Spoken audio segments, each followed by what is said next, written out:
I will now turn it over to our moderator, Don Sampson. Don? Thank you, Jennifer. Welcome, everybody. Glad you could join us today. We're excited about our fourth and final session of the National Tribal Leadership Climate Change Summit.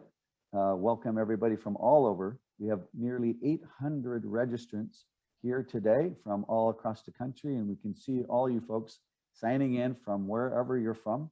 We welcome all the tribes, all the agencies, and everybody, of course. The purpose of our event today is to create a forum for learning about how traditional knowledges are defined, preserved, transmitted to the next generation, and applied in ways that advance tribal, natural, cultural, and community goals related to climate impacts and resiliency.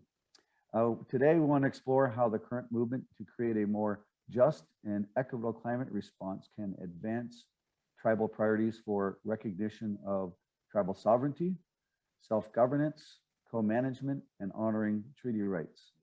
Weaving together learnings from previous summits, discussions on climate policy, community resiliency, and youth empowerment. Our objectives are: 1, hear from our elders. We'll do that today. 2, explore traditional knowledge, how to define, collect, protect, and apply. And 3, we'll have a roundtable policy discussion on Indigenous perspectives on traditional knowledge and the larger challenges and opportunities ahead with tribal rights within the justice, equity, and inclusion movement. So we're really excited that all of you could join us today. I'm from the Confederate Tribes of Umatilla, Wallowa, and Cayuse. I work as the affiliated tribe of Northwest Indians Climate Change Project Director.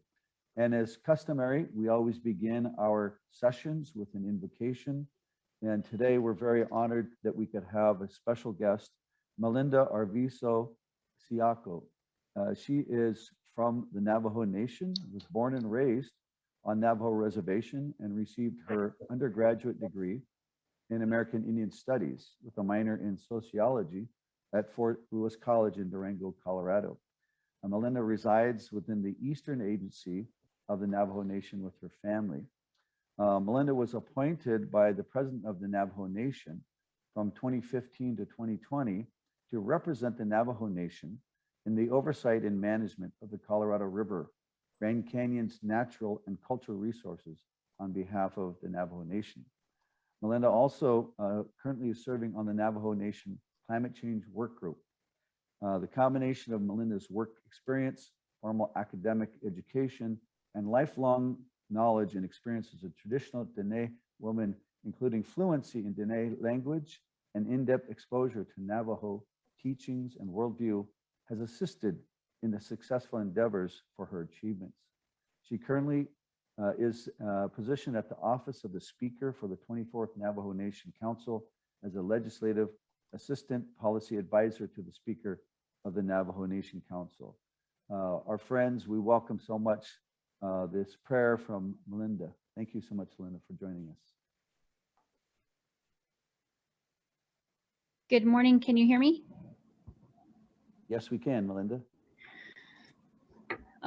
Okay, thank you for that introduction, and thank you everyone who is on the call, everyone who is here for the event today, and also to the moderators and everyone who is participating in today's event. So first of all, just another quick introduction. My name is Melinda Arvizo Siaco, as mentioned earlier. I don't shadejit. Tsena jinin shlon ki ani bashishin to twitch ini dash chado dash chitni dash another. A hot out a the nest on shlenido. Ashi a dijan lenigi hun shane da hun son de a citizen behadis. So I think we'll go ahead and get into the invocation this morning for this great event for everyone. So Kodojan dole shimana hastan yadil ni hitqadi and danotleningi hashjewan hashjeyaltie titlistan twistan dikodo eya a bembi yejit citizen and deningi nihij eya hanada siti dole dikodo eya shi allaha lehin leningi ado nana eya na antien do all il benachet nihij edanit dolel hot au shi alto hot bansa de KCG do nachapa na igi do nana o ol il do ol khadad eningi ashi khal yugo nihidenne nachalchine ado nana nihast twido nihizani ado alto nihil khaje nihimado nihija nihil taholonigi nihimasana do nihiche nihinale ADG ad beda deil nitolel ben deil nitolel ado bethn deil nistolel bansa de keso jo net nasco inna yol yanigi tradim beti cargo jo be nasna katolel di contige khashin togo nahad an lenigi benachet khot au nikhil holland olel ado nana hajo shina nation lenigi bikhe nani katolel do old khan lenigi anada del nitolel ado khan soja shi beni shliji dan lenigi bethn deil nashigi do khot au hanjono nikhedest dolel do hajo alhin deil nistolel do hajo khashin togo nikhen nanishin lenigi si hot au wansa de keso bikhe anada nit edolel ado nana nikhelto di tradedin lagaish ki don't anid nihelto hot au nit danit dolel nicht anid eningi jo ben nacha shi to di nanishin lenigi a day o lil a huija shi hot au bikhe na credo bikhe hot au di kom nan sadat enigi ado nana todan lenigent do nihe ado nihe oshadad inde hot au shi bik eta asti od do ba da ko ishi ben nacha di kon hasan nihe na hasan nihe ma hot au di kom be nadanit edolel do hot au di kon nanishin denigi ke nana katolel joy hot au ban saha kesen lido hot au ahishchen so zindo nahi yin do nahi ol in do hat khala dat eningi da hot au be ke ka ko ishil do hot ayan so da kesen le ado alto bolt khaigi zlit zil zil hat zil si hot au yan hinat ani al sadaf da solingi ni hil do hot au be bindel ni dolel astranda hot au nabikeya bikadano do hot au shi do betsi stliji hot ayan so da kesto hot au shi ben hat at open antiken be da holno ako eben nach dj citizen leningi on shin da hot au ba hasti do le astranda zlit zil zanat adano leningi ni ilni alni ado chal kelto hayol khal jo hot au elton hit citizen da holon do hot au be hasti do lelende kha atan sisnanjin shada atan so ata dog osli na konstansa nihe hot au di kodo dijen leningi na khada lian do lelni hilta honoslon do lelni nihe ahya dalt kit do lel adonan alto hot au di kodo be nihe ani ye do lel ado to benache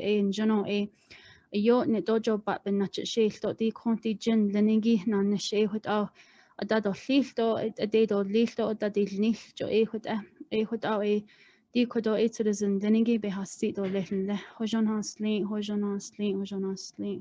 hasli yeah, thank you very much. Welcome. Thank you again, Melinda, for that invocation. We appreciate your time and all the work that you do on behalf of the Navajo Nation and the climate in particular. So thank you so much for joining us today. I just want to give an overview of the summit that we've had in this series of events. This event is the last in our series of 4 tribal climate virtual policy forums. As you know, our first session was held in October of 2020. And it focused on tribal climate change policy with specific emphasis on the U.S. House Climate Action Plan. And as many of you might have joined us there, it included Representative Suzanne Bonamici from Oregon, who's on the Select Committee for the House Climate Crisis, as well as President Fawn Sharp. And we had a great discussion and actually developed specific policy going forward that we've worked on both with the new administration as well as members of Congress and National Congress of American Indians. Our second session was all about tribal resiliency in the face of climate change.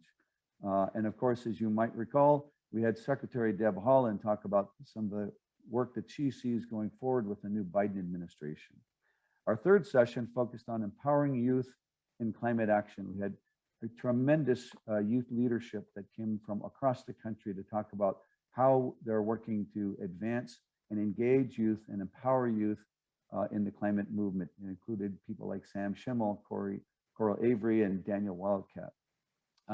You can see our website listed on this slide for recordings of those sessions and documents that resulted from those discussions. And so the work that we're doing is really helping to actually establish and form policy here in the United States and with tribes across the country. Today's session is focusing on traditional knowledge and tribal sovereignty. And traditional knowledge and wisdom, I think, is an important distinction that Larry Kurliev gave us about how traditional knowledge and wisdom in particular can advance the work that we do as Indigenous people. Our session focused on knowledge and also tribal sovereignty. All four of the sessions are designed to build a solid foundation for educating, learning from each other, and moving the region and nation forward on a path of addressing climate change in ways that respect tribal rights, our knowledge, our sovereignty, our experience, and tribal priorities nationwide. I want to thank you for joining us and participating in the previous forums. Creating a forum for learning about how traditional knowledge are defined, preserved, transmitted to next generations, and applied in ways that advance tribal, natural, cultural, and community goals related to climate impact and resiliency. We want to be able to explore how the current movement to create a more just and equitable climate response can advance tribal priorities for recognition of sovereignty, self-governance, co-management, and honoring of treaty rights. And third is to be able to learn from previous summits, discussions on climate policy, community resilience, and youth empowerment. So this is really the key purpose of our session today. The event is the result of a number of people, multiple parties, organizations, and teamwork from a core team of organizations that are listed on this slide. But I want to give a quick shout out to some folks who have been working hard with this since the beginning, and we really appreciate all the work that they've done from their organization and their leadership. First on John Minkowski, who works with us and has been helping to coordinate these last few sessions. Peggy Harris and Chaz Jones from the affiliated tribes of Northwest Indians. Kathy Lynn from the Pacific Northwest Tribal Climate Change Project. Nikki Cooley from the Institute for Environmental Professionals. Sam Schimmel, who is our one of our up-and-coming young leaders, as well as Coral Avery, working with the Northwest Climate Adaptation Science Center. Eliza Geddes from the Northwest Fish Commission. Casey Thornburg from the United Southern and Eastern Tribes. Sadie Red Eagle and Darren Modzelski from National Congress of American Indians. Jennifer Gilson and Joanne Case, of course, with Kaufman and Associates. Alyssa Macy with the Washington Environmental Council. Melinda Chase and Alexis Wagner with the Alaska Climate Adaptation Science Center. Laura Gephardt from Columbia River Intertribal Fish Commission. And Eddie Sherman, who's done so much work to help us organize this. If I missed anyone, I apologize, but we really thank all of you folks for your tremendous support and help in organizing this. Also, the Bureau of Indian Affairs, who helped fund us this year. We're hoping to do another summit series next year if we're funded by the Bureau, but we'll try to reach out to other folks who might be interested in sponsoring and helping organize this in the future. Again, thanks to the core team who made this happen. We're really excited about our keynote address and keynote speakers today. Very excited that we've been able to bring them together. The traditional knowledge of our elders is a key purpose. And we're very thankful that Rose Highbear, who is an elder, founder of the Wisdom of the Elderberry Farm, and Larry Kurliev, who's a good friend, has done tremendous work as the president of Global Center for Indigenous Leadership and Lifeways. First off, we want to begin with Rose Heiber, a great friend of ours who's been doing so much work here in the Pacific Northwest. She's the founder of the Native American nonprofit Elderberry Wisdom Farm in rural Marion County, Oregon, and operates Blue Elderberry Farm, where she's cultivating elderberry species native to Oregon. She was born and raised in a remote subarctic Athabascan village of McGrath on the Alaska Kuskokwim River. Following graduation from Oregon State University, she co-founded Wisdom of the Elders and served as the executive director and executive producer of several multimedia productions, including Native Wisdom documentary film series, the Wisdom of the Elders radio program, and Discovering Our Story television program. She's currently evolving her cultural tailored multimedia learning model to develop traditional ecological knowledge workforce development project for Native students pursuing agricultural and horticultural career paths in a 5-year partnership with Chemeketa Community College, and developing the Chemawa Journey of Transformation in a 5-year partnership with Chemawa Indian School and the University of Washington's Indigenous Wellness Research Institute. So we're very excited that our good friend Rose Heiber could join us. Rose, thank you so much. Let's turn it over to her. Give a round of applause to Rose Heiber. Good morning, and thank you for that gracious greeting. My relatives, this is amazing work this group is doing. And the youth who presented in the last session, I'm just stunned. Everyone really honors and acknowledges one another here, and it just shows the importance of our traditional Native American cultural values of respect and honor. Could you show the next slide? Oops, that was the first slide. Do you want to show the next slide? Those are caribou, by the way, from my homeland. That's the Yukon River. So I'm speaking to you today to share hope with our people, especially our youth, reaching out to our youth, as we want to make sure you have the encouragement and the support you need to thrive. Just last week on the 26th, the statistics came out showing that the number of cases of psychological trauma from climate crises and other things exceed physical injury cases. It's 40 to 1 over physical injury cases. And then there were 54,000 medical research papers on climate between 2010 and 2020. And mental health was mentioned in less than 1% of those papers. So we want to make sure that we're here for our youth. Sometimes it may be more important for us to listen to our youth instead of talking all the time. I would really like to emphasize today the role of Native American cultural arts, especially the traditional stories and songs. Our cultural leaders, the song keepers, the storytellers, the oral historians, they play such a key role in uplifting us and strengthening our understanding of TK.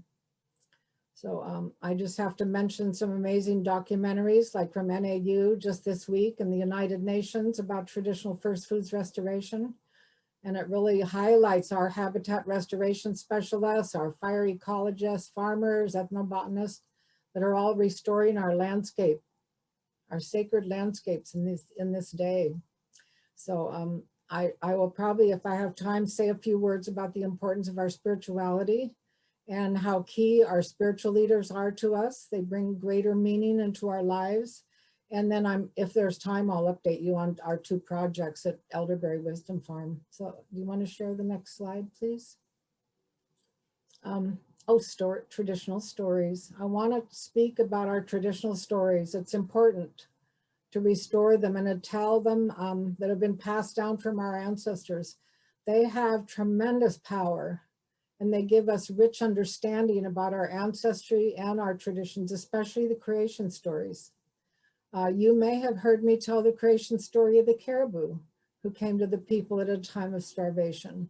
You may have heard me tell the story of the whale, the people of the whale, and how the spirit of the whale left its body and came to the shore to the whaling captain's wife. A story is told of the pipe ceremony conducted by the hunters before the moose hunt. And you may know my Degaton Dene relative, Dr. Beth Leonard, her traditional story of the first old woman and the first old man in her PhD dissertation at UAF up in Fairbanks, told in the Degaton dialect of Athabascan. There are 270 of us still left of our people that speak that, and 40 of us speak, 40 of them, I should say, because I don't speak our language. So all of these stories relate to traditional first foods. Next slide, please. So we formed the Northwest Indian Storyteller Association 2004. I think we held 10 or 11 storytelling workshops and festivals over those years. And we taught emerging storytellers that when they tell a traditional story, to pray to and connect with the spirit of that story. And in that way, they're going to be better able to understand it, interpret it, and share it, the richest meaning possible of it. You want to show the next slide, please? There must be thousands of songs for our plants, our traditional first foods, when we cultivate them, when we encourage them to grow, when we harvest them, and of course the thank yous at our feasts. So when I ran Wisdom of the Elders, we created the Wisdom Workforce Development Project, and Metro trained our crew to collect seeds for a couple dozen, if not more, different native plant species that were being restored, including the yellow dock. This is the curly dock here, native to the Willamette Valley. And I bring it up because in the backyard at my old office in Portland, the ancestor who's the keeper of the land there, where I lived and we had our office, he lives in that lava dome in that little volcano at Kelly Butte. And his granddaughter came down and into our sweat lodge one day. This was maybe 5, 6, 7 years ago. One of the women who was harvesting seeds that summer, she was on her vision quest inside the sweat lodge, and that granddaughter came down and gave her the song that they sang when they harvested the seeds of that yellow dock, that curly dock. So we were able to preserve that song. We have that back now. We never knew it before. And it was told there are thousands of those songs. And I remember Martin used to say, anything Great Spirit creates is never lost. It's only been forgotten. So it's up to us to bring those back, bring those songs back. Many of you have your songs already. Next slide, please. So I remember, oh God bless her, Judy Trejo. She went home to the spirit world in 2001, and she was the one who sang the pine nut songs for the Pyramid Lake Paiute. In case there's some Paiute with us today, when they went out to harvest, she sang those songs in the correct order. And the next year after she crossed, they were worried because they didn't know what to do without her, but her niece came and she had learned the songs in their proper order, and she was able to lead everybody in the songs. So we need these songs to conduct the ceremonies and grow and harvest the food, honor the ancestors, as you all know. So the next slide, please. This is my sister-in-law, Veronica, and this is her first hunt. We have such, our subsistence communities, they have such a close spiritual relationship with our first foods. And, I come from the Kuskokwim River area, really close to the Alaska mountain range. And I always looked at our subsistence lifestyle as the most treasured way of life that we can possibly live, because we raise our families, we strengthen our relationship with the grandchildren, the world of nature, and live so close to Great Spirit. So Veronica, this is her with her first moose, and her husband, my brother Donnie, he began hunting moose with a bow and arrow that he made himself about almost 10 years ago when I was up there recording my first recordings of Athabascan and Nupiat elders. He was just finishing his first bow. So you want to move to the next slide? So this is, of course, our oak canopy. So the medicines and the knowledge of how to treat serious diseases is still with us, although we can't always share, because there's an intense interest of pharmaceutical industries to learn our remedies, so we don't share very openly. But, and then also I think some of the wisdom and knowledge has gone home to the spirit world. But I just want you to know the support is still provided by our ancestors who watch over their own piece of the land down here, and they do respond to our prayers for help. They do share the knowledge of the spirits. I had in the backyard when we had a big windstorm. I went out and collected some lichen from the oak trees when all the branches were falling. And this woman who was apparently the caretaker of my sacred landscape here, she came forward and she shared 5 of the different kinds of lichen and how it treats arthritis and the nervous system and all antibiotic and all these things. And so I was able to learn lichen medicine. And they tell me over at OSU, there's 150 different species of lichen here on these Oregon white oak. So just a word of encouragement, we still do have 10 to 15% of the original population of white oak canopies, and they are being actively restored. So the next slide, please. So restoring our traditional cultural values is one of the most important of the work that I do. I'm editing the High Bear biography still this year. And it focuses on the vision that Martin had after became a medicine man in the 70s. The title is Martin High Bear, the 7 Commandments of the Sacred Buffalo Calf Maiden. And he was instructed by the spirits in his vision quest to share these 7 teachings that they gave him. These 7 cultural values to teach his people and also to include all people.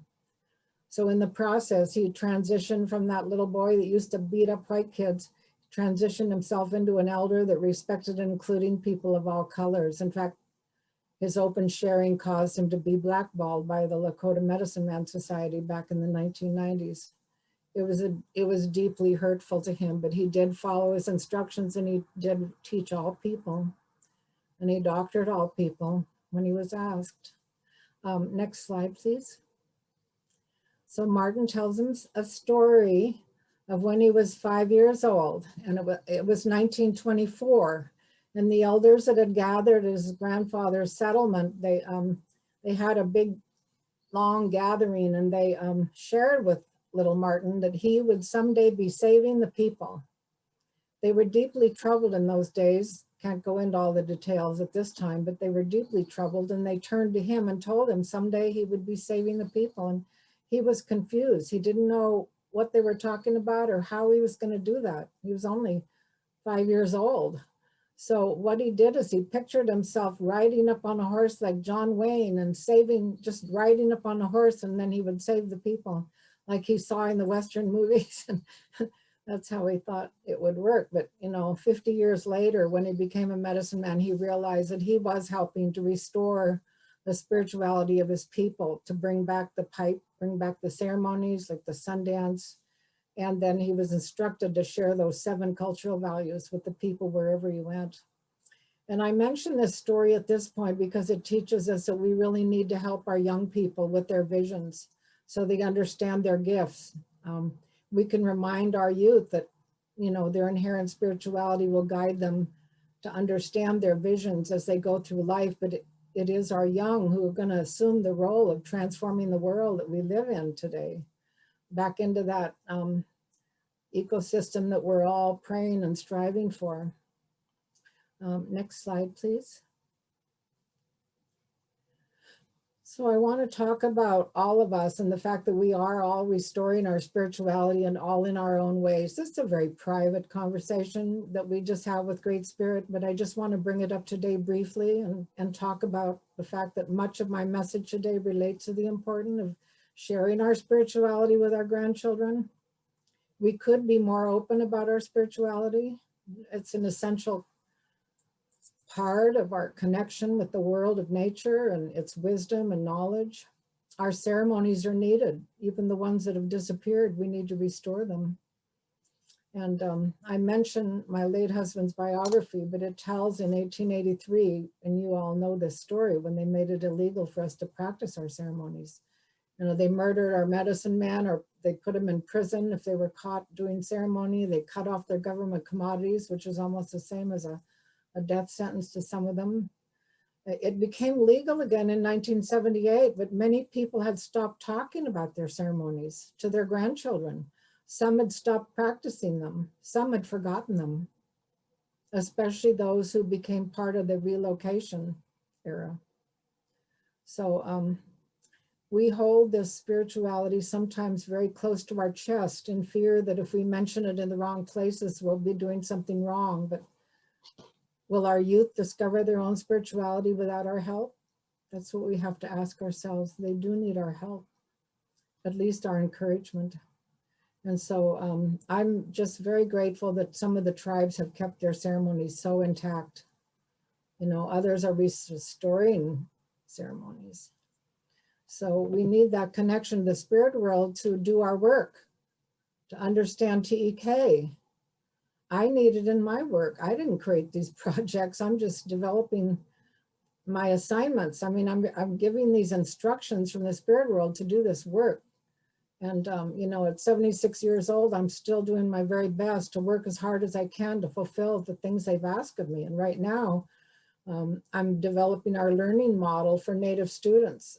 So it's compatible with Native American learning styles. You know, we always learned at the feet of our grandparents and out in the world of nature. We didn't learn in books. We didn't learn in the classroom. So could you share the next slide, please?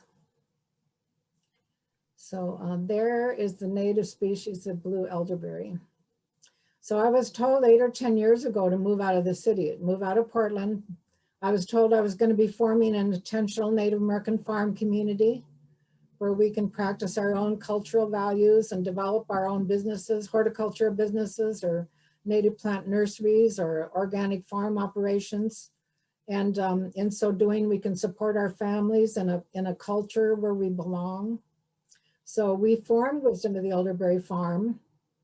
We call it Elderberry Wisdom Farm now, in rural Marion County, and we're now funded for 2 5-year projects. So thanks to USDA, we're providing the TEK workforce development training in partnership with Chemeketa Community College. Although it's not being held at the college, it's being held on my farm, where we're in a native environment, and we'll be training 8 Native Americans every year for the next 5 years.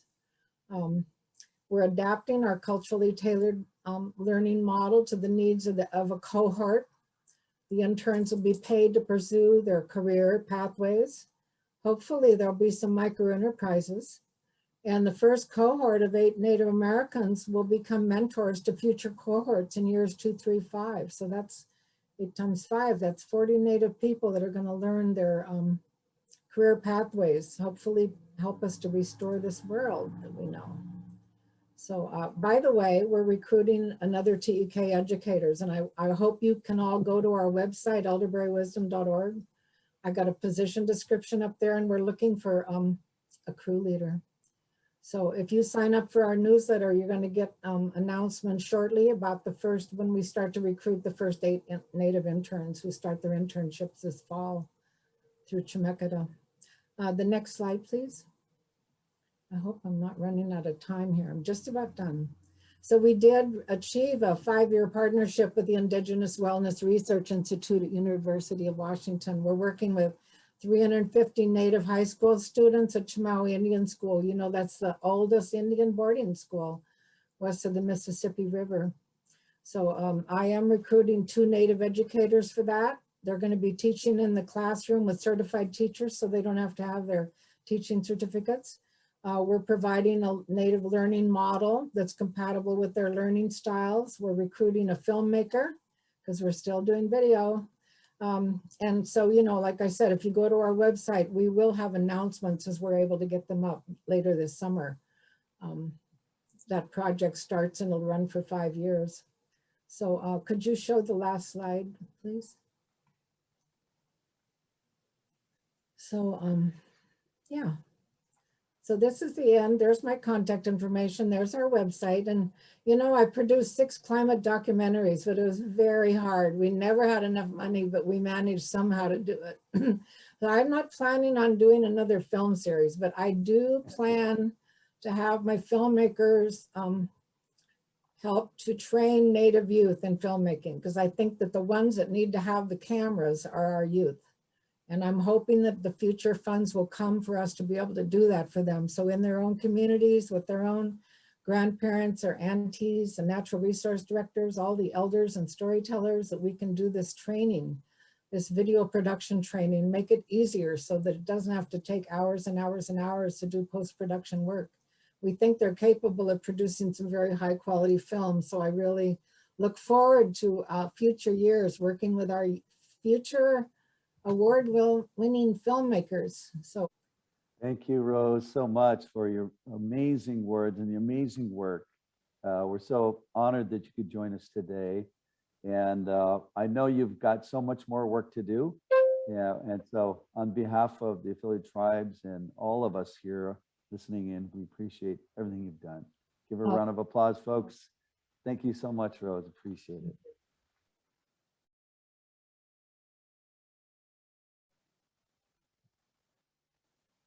Next, we'd like to welcome our good friend Larry McCurlioff, who is Anangan Aleut, Alaska. He was born and raised on the St. Paul Island in the middle of the Bering Sea. At the age of 4, Ilarion, or Larry McCurlioff, was given his traditional Anangan, which is Aleut, name Koyux. Koyux means a messenger or carrier of ancient knowledge into modern times. And the name is given to one person in each lifetime. Today, Larry is the president of the Global Center for Indigenous Leadership and Lifeways and the co-founder and ongoing key speaker for the Wisdom Weavers of the world. For over 50 years, he's been serving his people and others around the world in a number of leadership capacities, living the legacy of his traditional name, Koyux. So we're very honored that Larry could join us today, Koyux. We welcome you and thank you for being here. Angwan, kelamechamna kelam kasuda, tingunangan way, unangan asofta kuyach, kawalangan unangan way. I said, hello, my other self, which is the way our people greet each other every day, the Unangan people. And we are called Aleut by the Westerners, but we don't use that term because that's a name given to us by our former oppressors. And I said, the morning tastes good, which is another way we say good morning. And I said, my traditional name is Kuyach, as Don explained what it means. And I was given that name at 4 years old. And now I'm living the legacy of my name. Thank you for the introduction, and thank you for putting this on, because this kind of forum with this many people are needed by Indigenous people around the world, and we've got to hit it hard. You know, Alaska is, of course, the first to feel the effects of climate change, but it's really climate crisis, and it continues. Sea ice and permafrost, of course, everybody's heard about that, and water levels and all the rivers are going down. The migratory patterns of birds and fish are changing dramatically. Salmon are disappearing. Many species are declining. So, for example, in my own hometown on St. Paul Island, you know, we've been out in the Bering Sea for over 10,000 years and we're still there. On my island, the Pribilof Islands, a specific island called St. Paul, you know, the fur seals were 30 years ago were about 1.2 million, and now they're down to 475,000. Stellar sea lions are down by 80%. Subsistence activities are dramatically declining. You know, I was at a meeting with elders and scientists, and one of the elders, Jonathan Solomon, said, you think that there are a lot of caribou today? He lived up in Fairbanks, and he said, you know, you think there are a lot of caribou today because they're a quarter mile wide and they run for several hours. He said when he was a child, they were a mile wide and ran for 3 days. And, you know, Paul John from Southwest Alaska, a revered Yupik elder that is no longer with us today, he was talking about what they know about salmon to about 50 scientists. And, you know, everything that he said went over all the scientists' heads. He said, you think that there are salmon today, or king salmon today are big when you catch them, they're 60 pounds? He said, when he was a kid, the average king salmon was 150 pounds. And you had to be careful when you crossed the stream because you would walk on a salmon. And he said that today, you know, all the animals and all the species that Western science is managing is going down. And he's right, because when the outsiders first came to Alaska, there was abundance of everything. And now we're seeing the situation where everything is declining. Now we know what's happening as Indigenous people, and you know, Mother Earth is crying because her children have forgotten their place in all of creation. That's us, and she's crying. The others say that we're going to have a hard time, and that many people will suffer and die in this time, in our lifetime, in your lifetime. And that, so we called together a group of elders from around the world to meet in Kauai in 2017 to answer two questions. One, what is the state of the world as they see it now? And two, what must we be doing now? And as a result of that, we produced a 14-minute film that is on the website, the social media website, www.wisdomweavers.world. And this film was shown, translated into 15 different languages. It was shown around the world. Here's a picture of a group of elders that got together in Kauai. And I tell you, every time that the elders, it was rain, thunder, and lightning every day, 24 hours.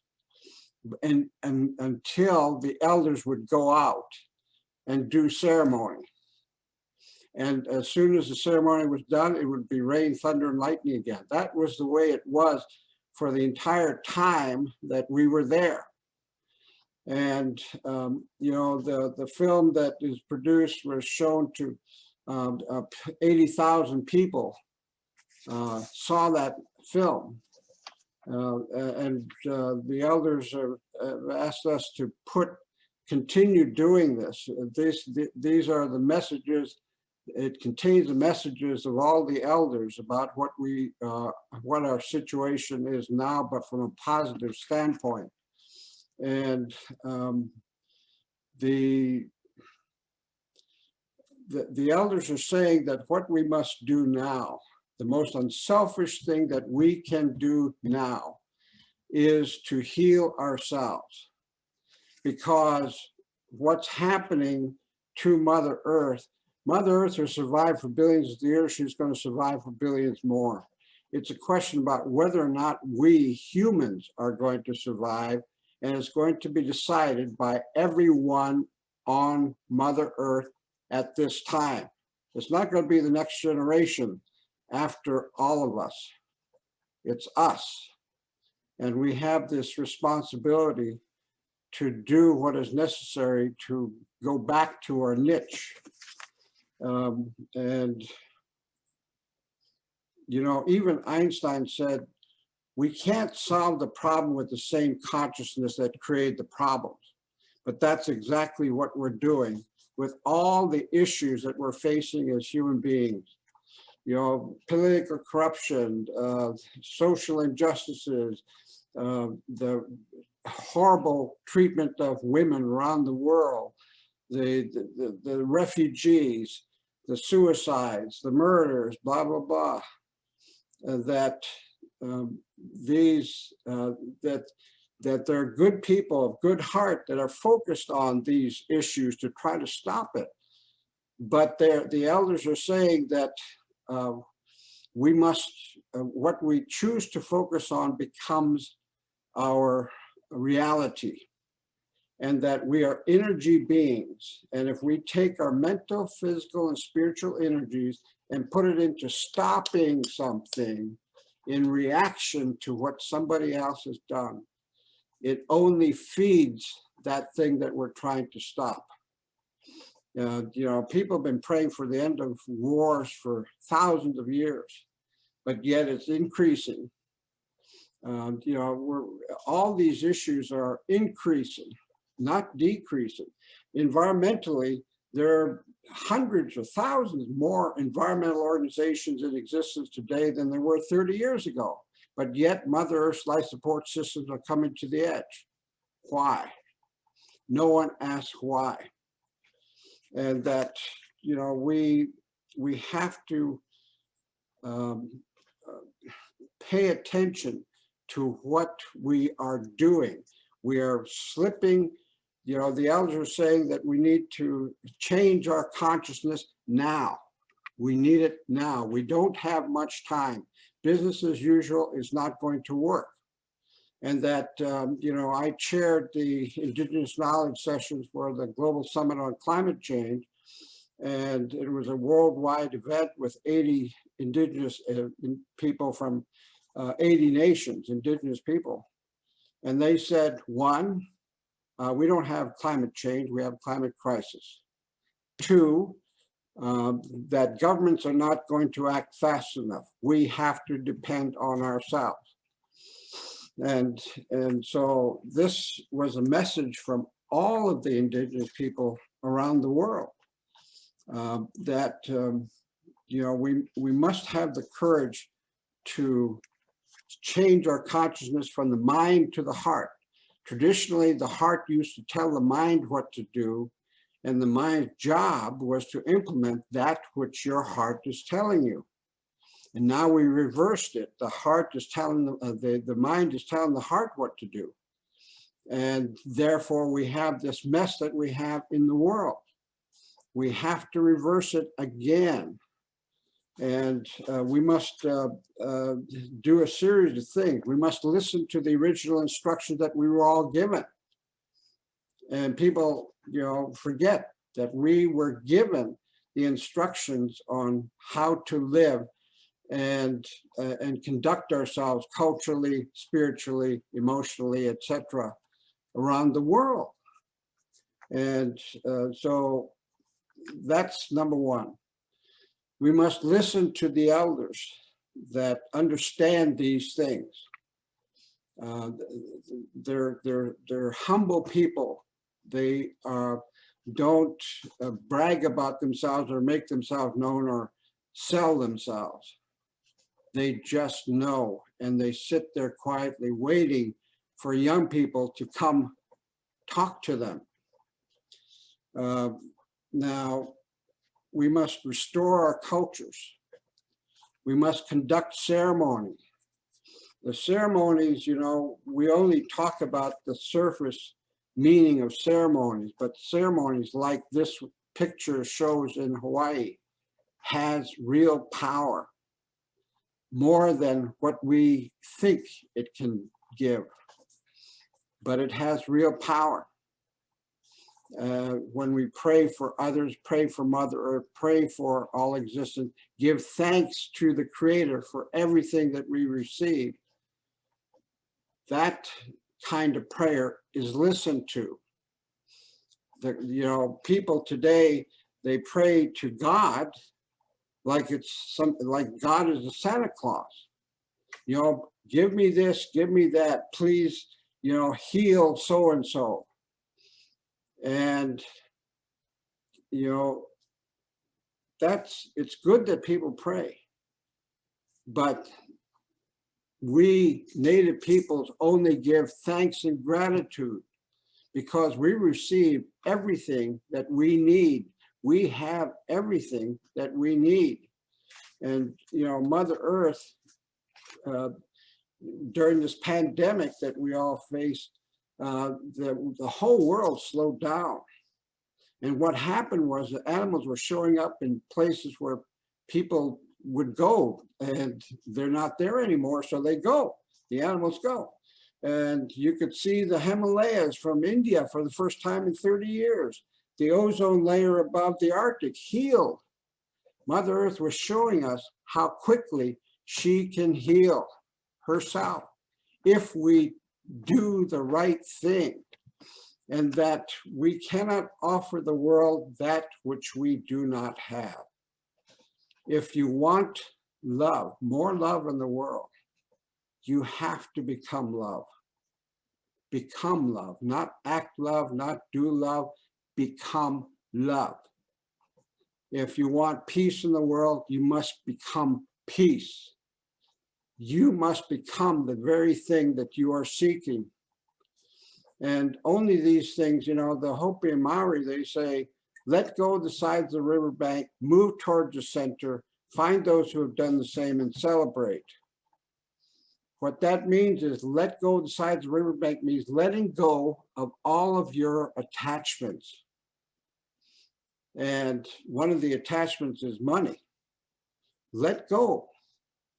And move toward the center means moving to your heart center and moving to the center of the river of life, because it knows where it's going. We don't. And find those who have done the same means finding those who have had the courage, like you did, to jump to the heart, because it's going to take real courage. But we as Native people understand that really the biggest courage that you can show is to jump to your heart and do what your heart is telling you. You know, there are no more gurus. We are the gurus, the entire world, because we have the answers in our hearts. You have a question, ask your heart, don't ask your mind. This is not a rational or logical thing. It's about the heart. And, you know, business as usual is not going to work. And unfortunately, all over the world, including amongst Native people, we are doing business as usual. We don't have the time. And we must go to the heart. You know, my people, they are a legacy that I received is that they understood that we must be present in the moment and in the heart. The rest will be taken care of. And so that's the message that I take, and I'm hoping that we as Native peoples take this to heart, because we are the ones with the gift of communing with Mother Earth. No other peoples in the world have that. We have it. And so we must listen from the heart. Thank you very much. Thank you, Larry Cleops, for that amazing, profound, impactful voice that you gave us. Thank you for those teachings that you carry and share with other people. I'm seeing a lot of chats of people that are profoundly impacted by what you've said, as well as Rose. Hi, Barry, thank you so much. But really the guiding principles that you gave us are critical to our future, and your wisdom, I think, was key. So we raise your hands to you and thank you so much, Larry and Rose, for your powerful words. And we don't have, fortunately, time for questions, but if there are people who would like to put questions in the chat box to Cleo or Rose, please do that. And again, thank you so much. We're honored that both of you could join us and give us these great visionary words to guide us. I want to move into our panel discussion, and want to, again, just blown away by what you guys have said. Thank you. Really talking about our traditional knowledges, about how we are incorporating them into our climate planning, how we're applying them, how we're sharing them with the next generation, how we use it in terms of our management. And so I'm very pleased that my good brother Yelawash is here with us. He's a member of the Yakama Nation. He'll be moderating this session. He's retired from law enforcement in 2014 after 30 years of service. He was also 3 terms as chief of police for the Yakima Nation and the Columbia River Intertribal Fish Commission. He served on the executive board of the Yakima Tribal Council and on Yakima General Council as executive chairman. As a youth educator, he directed the Yakima Nation Youth Summer Camp for several years and was a paraprofessional and middle school guidance counselor for Wapto School District. His current position is government relation liaison for the Yakima Nation's Natural Resource Fisheries Program. He's on the board of trustees of the Pacific Northwest University of Health Sciences and on the Native American Advisory Board as vice chairman for the Burke Museum at the University of Washington. Yellowash is called upon in the tribal communities of the region for his native language, culture, and oral tradition and history of Native people, land, and natural resources. He also carries the Oglala Lakota name Yellowashte, bestowed by Lakota elder at Crazy Horse School in Pine Ridge in 1995 at a traditional gathering. So we're very honored that my good brother Yellowash from Yakima Nation could join us to moderate this session. We look forward to an excellent panel discussion. Over to you, Yellowash. Nechmaitsky, Onexus Yellowash, what we in Kush Kaiwan is Katsini in the Kushnas Kothanawas, the Klach, Emile, and the Kushnam Icon, Chianchiman, and the Kush Pasinuya Kiam, and the Kuchi and the Koana, Ikuya, Chi, Squee, Kutkut, and the Kuwa, Pinaptma, and the Kush Nachwich, Mutta Tilaki, and the Kush Pasinuita, Kona, and the Kush Kukucha, Kona, and the Kushna in China, Kutkut, Ikuk, and the Kushnas, what we in the Kush Kawan is Kasinui. And a kuna sklaf na mashakwata chiman pawa and a kushnas kasinwita. Good morning, my friends and relatives. Davis Washings, Yellowash. I want to say that I'm very honored and a pleasure to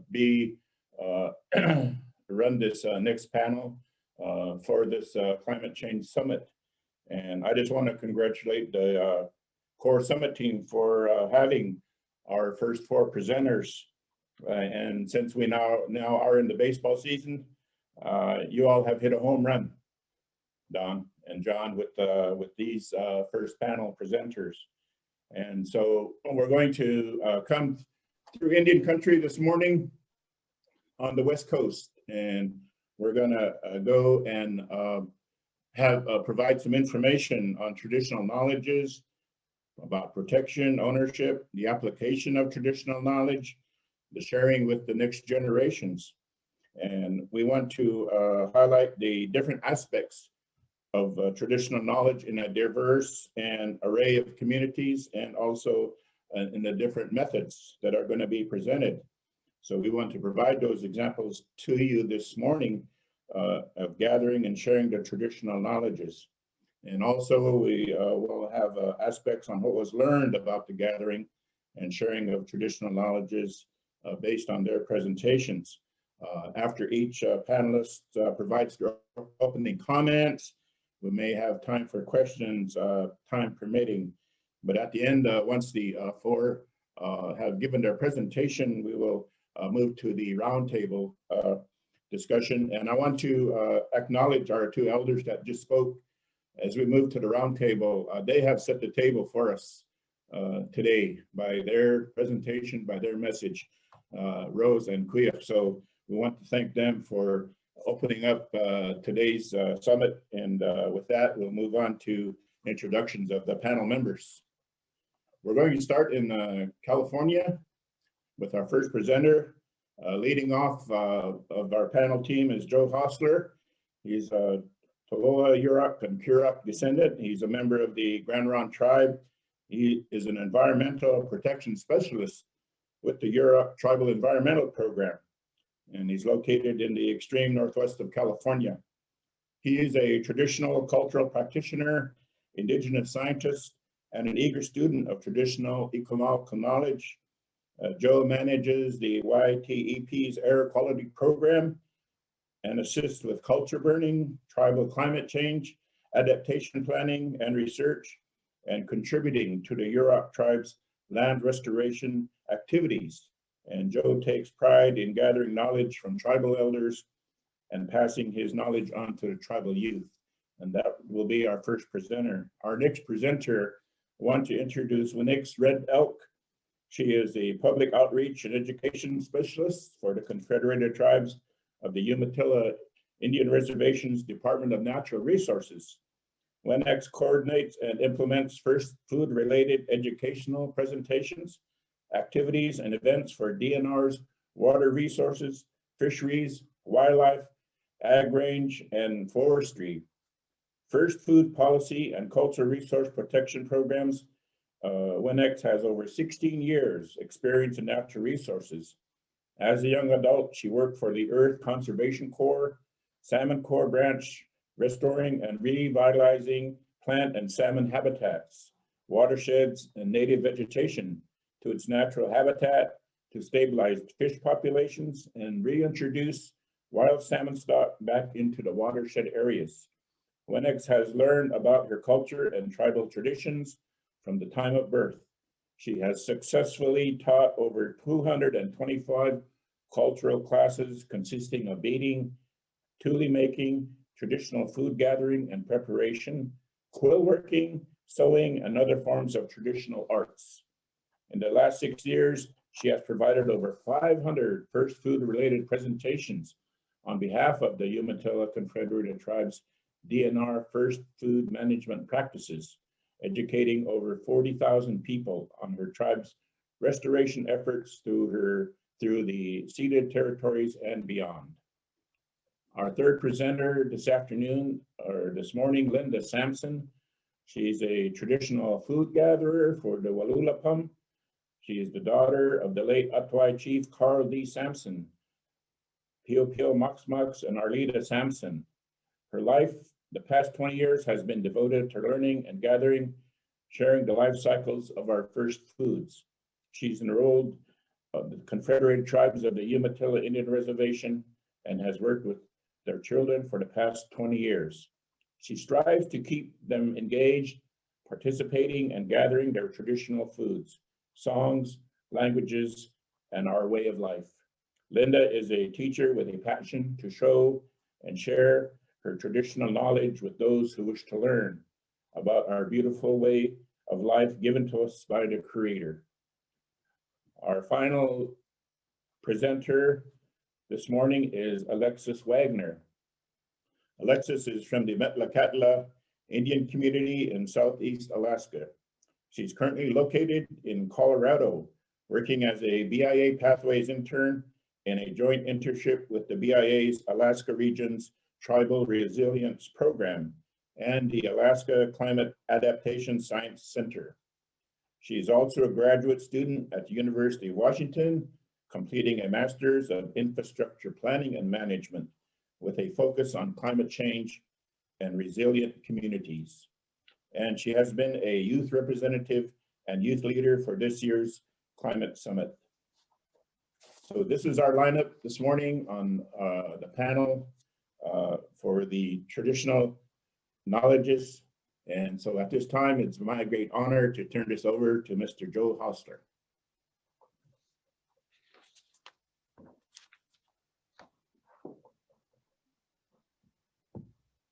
Thank you, Yellowwash. Thank you, everyone, for allowing me to be here. I'm humbled to be in such great company. Thank you for sharing your words, Rose and Larry.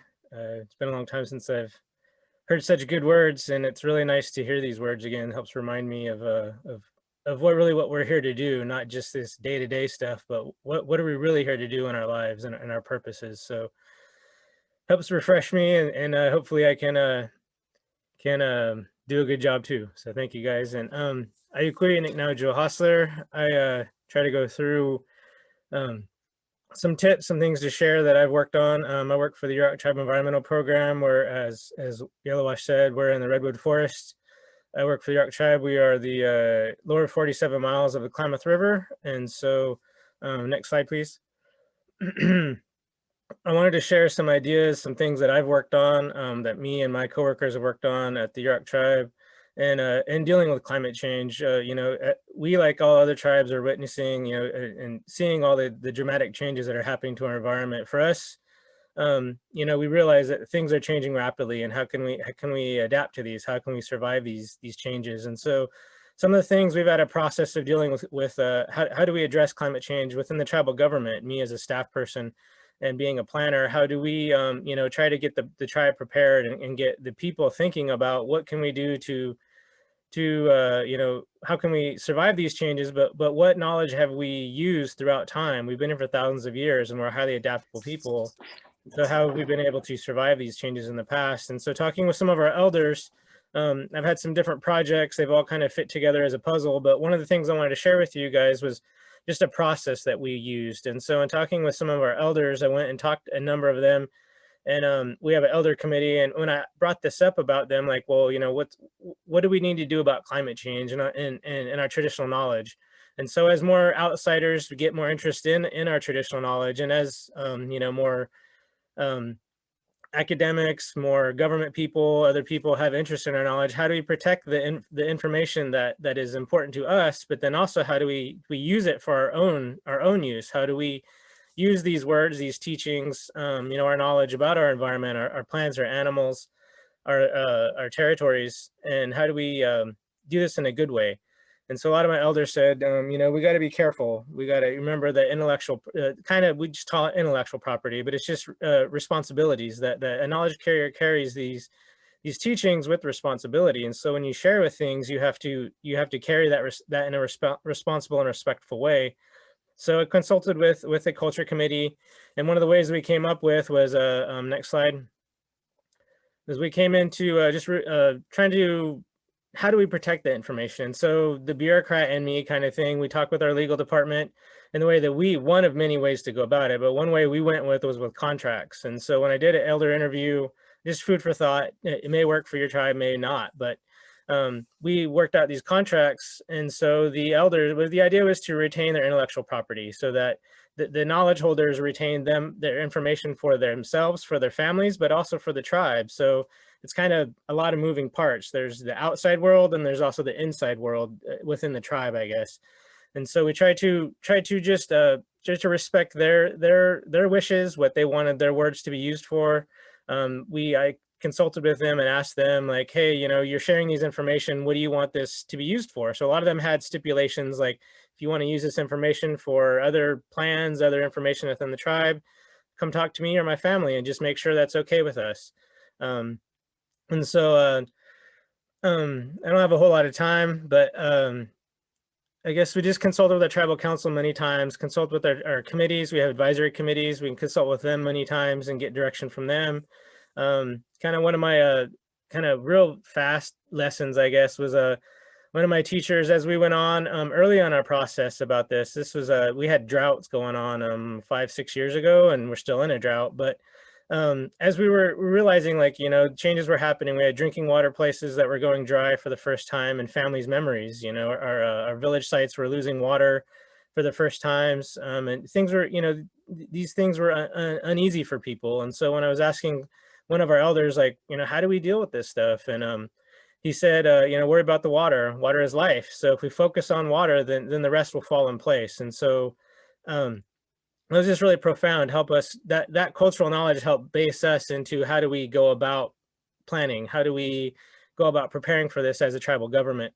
And then one of my other friends, Axel Lindgren, he just talked about, learning from our grandparents. Don't waste time. None of us are here forever. So take the time, if you can, to talk with them, learn from them. Those are our best teachers. Next slide, please. And so all this information kind of goes into our adaptation plan. We created an adaptation plan, which a lot of tribes are doing, but it's based in culture. And so as we went through, next slide, as we went through our lengthy process, talking with the community, talking with staff, talking with tribal council, we realized that our mental health and our holistic health is what's really important. Not just our subsistence species, our fish and our drinking water, number of fish species that we use for subsistence, and all of them are on the decline as well, as Larry mentioned. And so we've seen the same thing down here up in Alaska. They've seen it before us, but we're seeing it now and we're living it now. And so having these adaptation plans just based in your culture, those things that are important for your people so that we can survive. And these are our relatives that have carried us through time, and you know, we hopefully carry on through the future as well. And the main thing we had about our adaptation plan was just remembering that we have to have a healthy environment, that, you know, if the environment is healthy, then the people can be healthy, but we have to have both. Next slide, please. And so as we went through our planning process, we realized that, you know, each different group of people within our tribe are impacted differently. So there's water quality issues we have on the Klamath River, but there's also, you know, mental health, as COVID has shown us, you know, as these pandemics become more problematic, more likelihood, you know, all the things that we've gone through, taxing our mental health, our generational trauma, you know, brings up so many things. And so how do we prepare for these when we have mega floods or we have mega fires? How do our people carry on in the future and survive these things? You know, we've been able to adapt in the past, and how are we able to continue on in the future? So it's just trying to think holistically, trying to plan ahead and think, how can we provide a better future for ourselves and for our future generations? Next slide.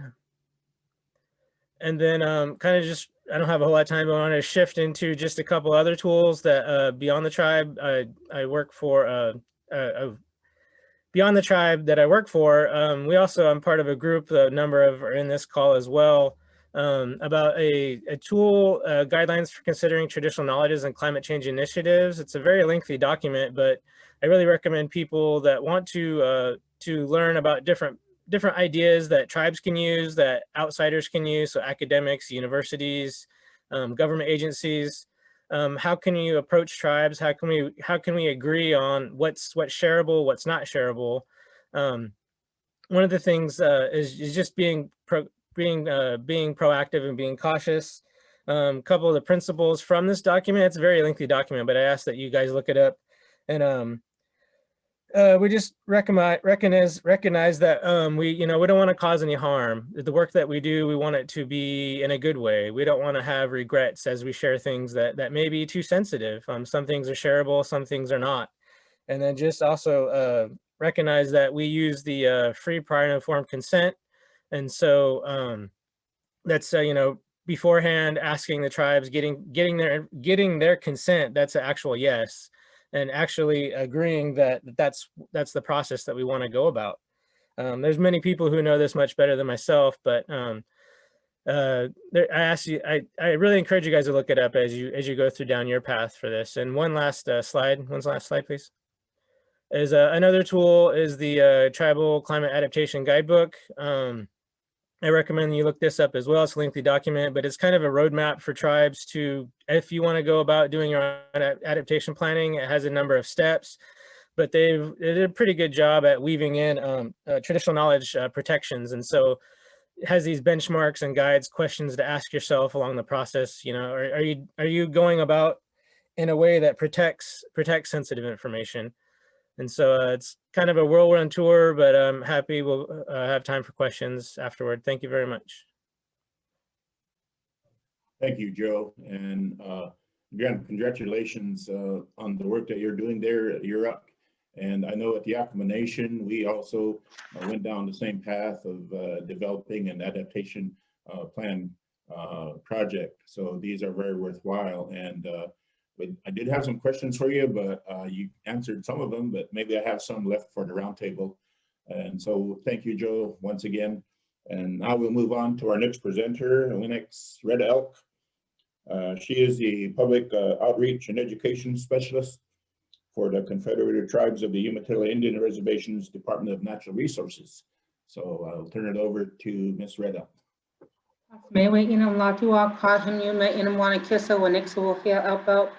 Thank you. My name is Wenix, which means echoing of the past as it rises from a mountain canyon.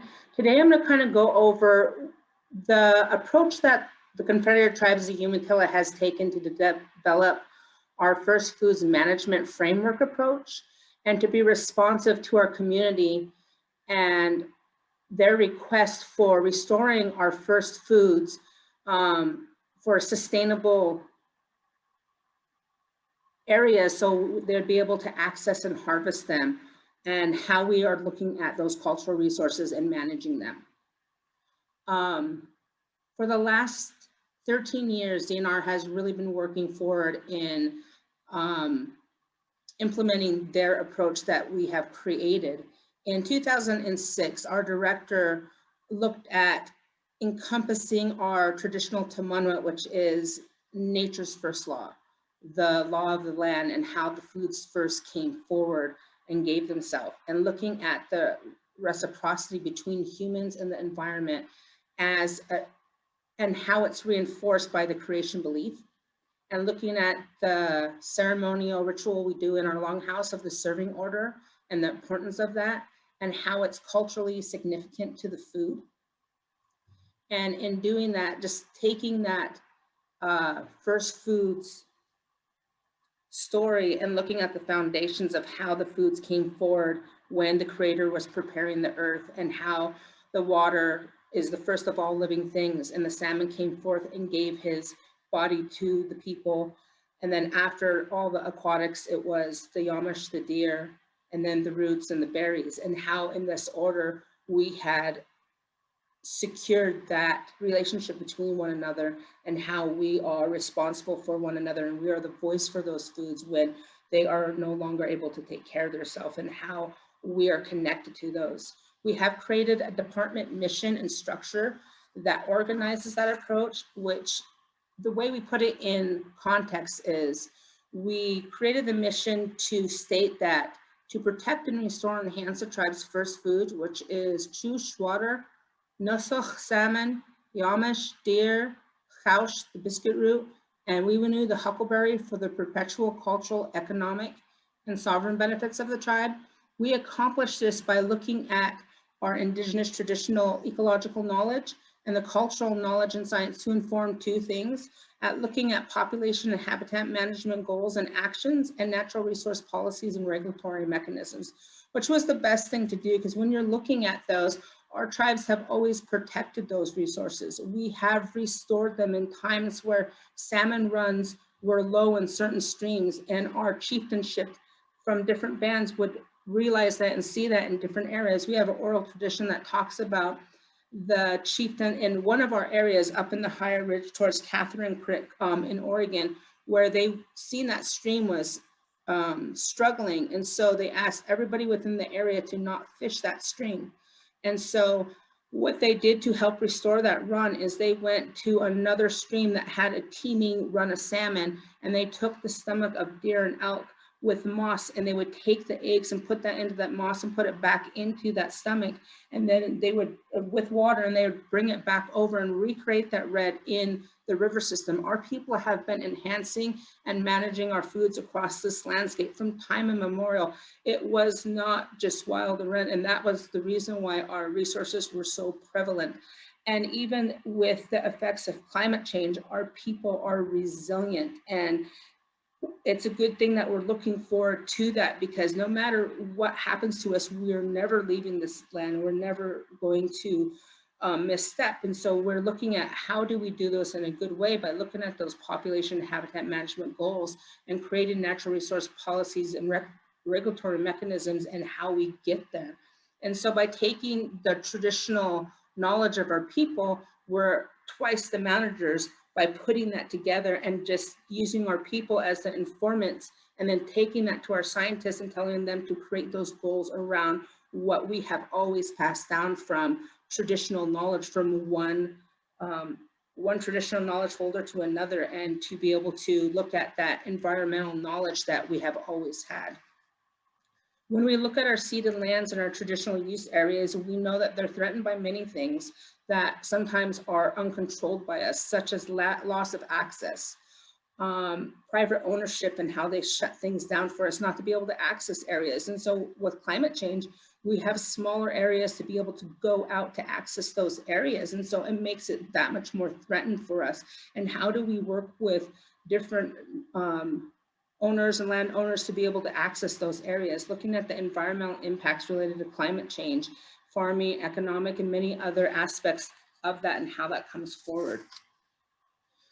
We also look at the emphasis of the ecological order of the first foods and how they play together and how they're intertwined, and not one's more important than the other. We do have keystone species, but we do have the importance, because our elders tell us that you can't say one's more important than the other, because every single one of them has a name and they have a use, and there's something that's important to them. And so that's the interconnection and the importance of each one of them to always be present, and for us to work to make sure that these foods are restored and sustainable for our future generations here out.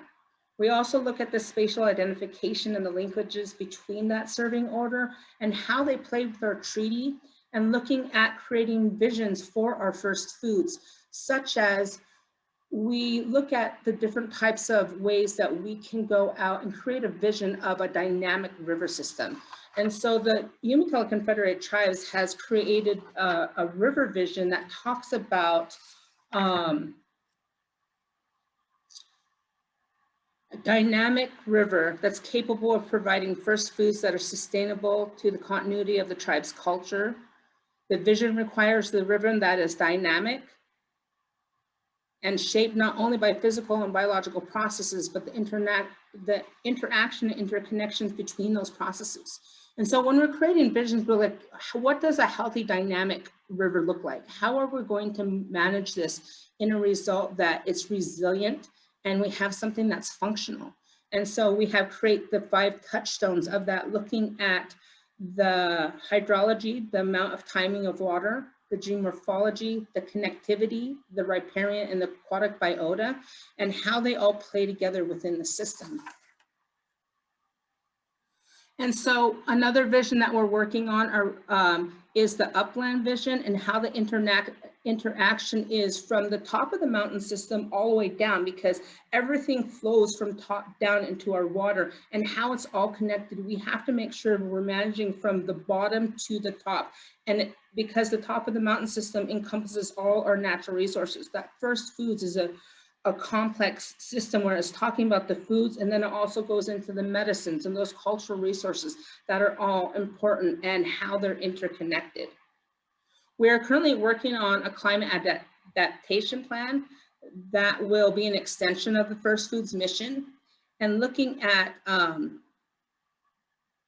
into our indigenous food system and provide guidance on how different programs and departments connect with the work that DNR is doing to provide cultural connectivity to the tribal community through climate adaptation, that support expanding access and opportunities for harvest for the tribal membership in our local community, and how we're going to be responsive to that, and to work to look at different goals and strategies of how to do that. We're really looking at our climate and the plan and how it focuses on those things, and looking at water, first foods availability and access, looking at the tribe's infrastructure and the building system, the human health and happiness, energy production and use, economics and community, and how it relates to our sovereign and our treaty rights.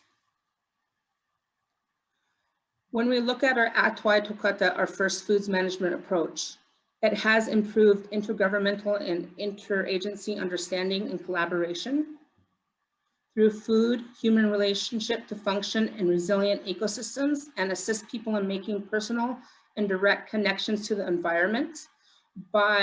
We bring people out, even through this approach, that we do excursions to our community and to our tribal membership to help reconnect them to the land, and also show them the work that we're doing to sustain their first foods, and to bring back cultural knowledge that has been lost from the interconnection of us not being able to access certain lands. Because when we're not able to go out and practice our fishing, our hunting, our root gathering, we lose the information related to our cultural knowledge, or maybe it becomes dormant, and we disconnect to some of the languages of those areas, and we know the importance of that. So we're looking to put that back into our tribal community, and we do a lot of lead excursion trips that has been very rewarding for us.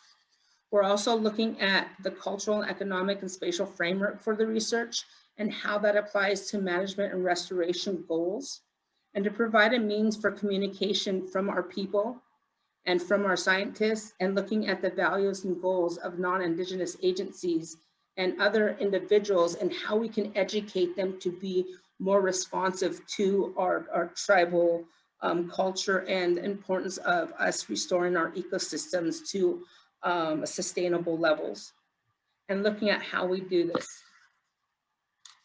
And so I'm very honored today to be able to share a little bit about it. We don't have a lot of time, so I really enjoy the work that I do, and I do a lot of cultural led excursions and work a lot with the community, which is definitely my passion. And thank you for taking the time to listen to me today. And I look forward to addressing any questions at the end of the panel. Thank you, Linux.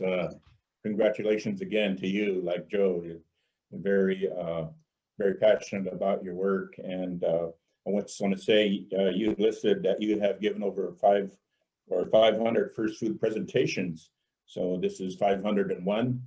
And I believe actually it's a lot more. I didn't realize I didn't update that. So it's more like in the 1,000, like 1,000 plus. And then we've outreached, I think this last year we hit probably about 60,000 people.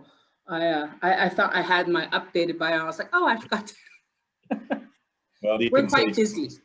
Yeah, we're very busy.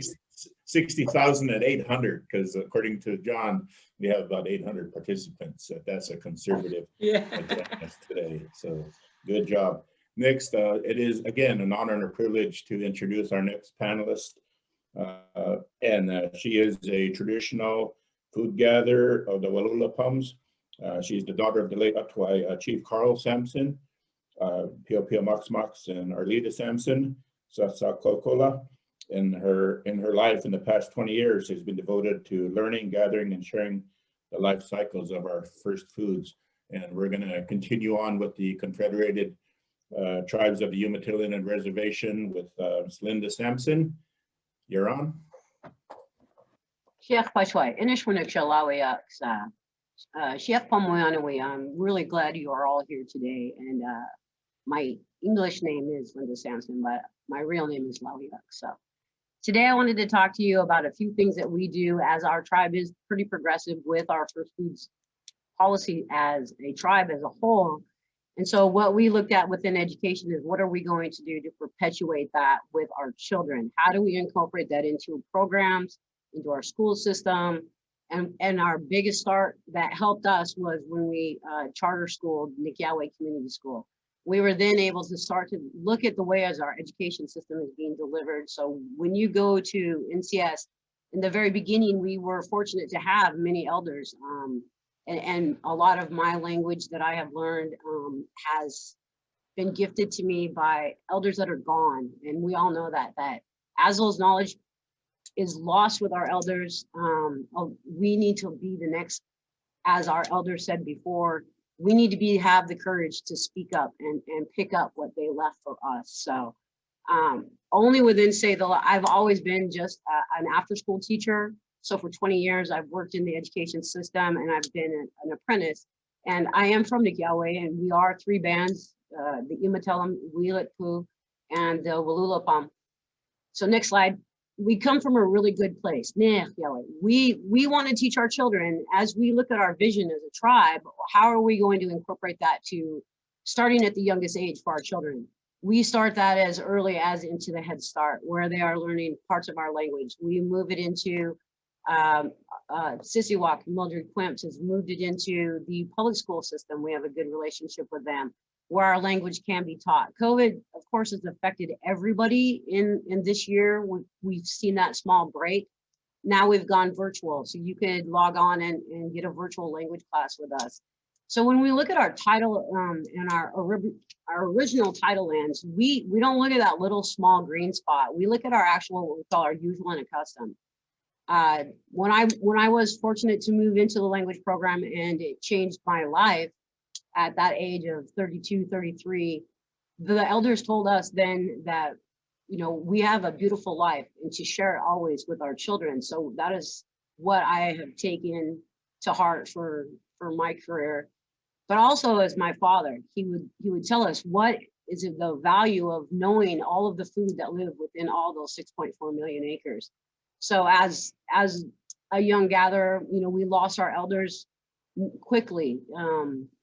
And on our table that started us in our language program in 1996, 1997, when my brother was our chairman, they're all gone. All we have now are the small bits of recording that we have. And we are looking at how do we perpetuate this? How are we going to keep our knowledge for our children for the next 50 to 100 years? And we're going to have to take that courage to put it into documentation and to do it every day of our life. That is going to be our goal. So that entire 6.4 million acres is what we live by, what lives there, and how do we share it with our children? How do we explain to them that that is their land base? That is what is their future for them to protect. And how do we do it through their career path? And how do we start to form that at a very young age? Because they may not all be, you know, CEOs or go into computers.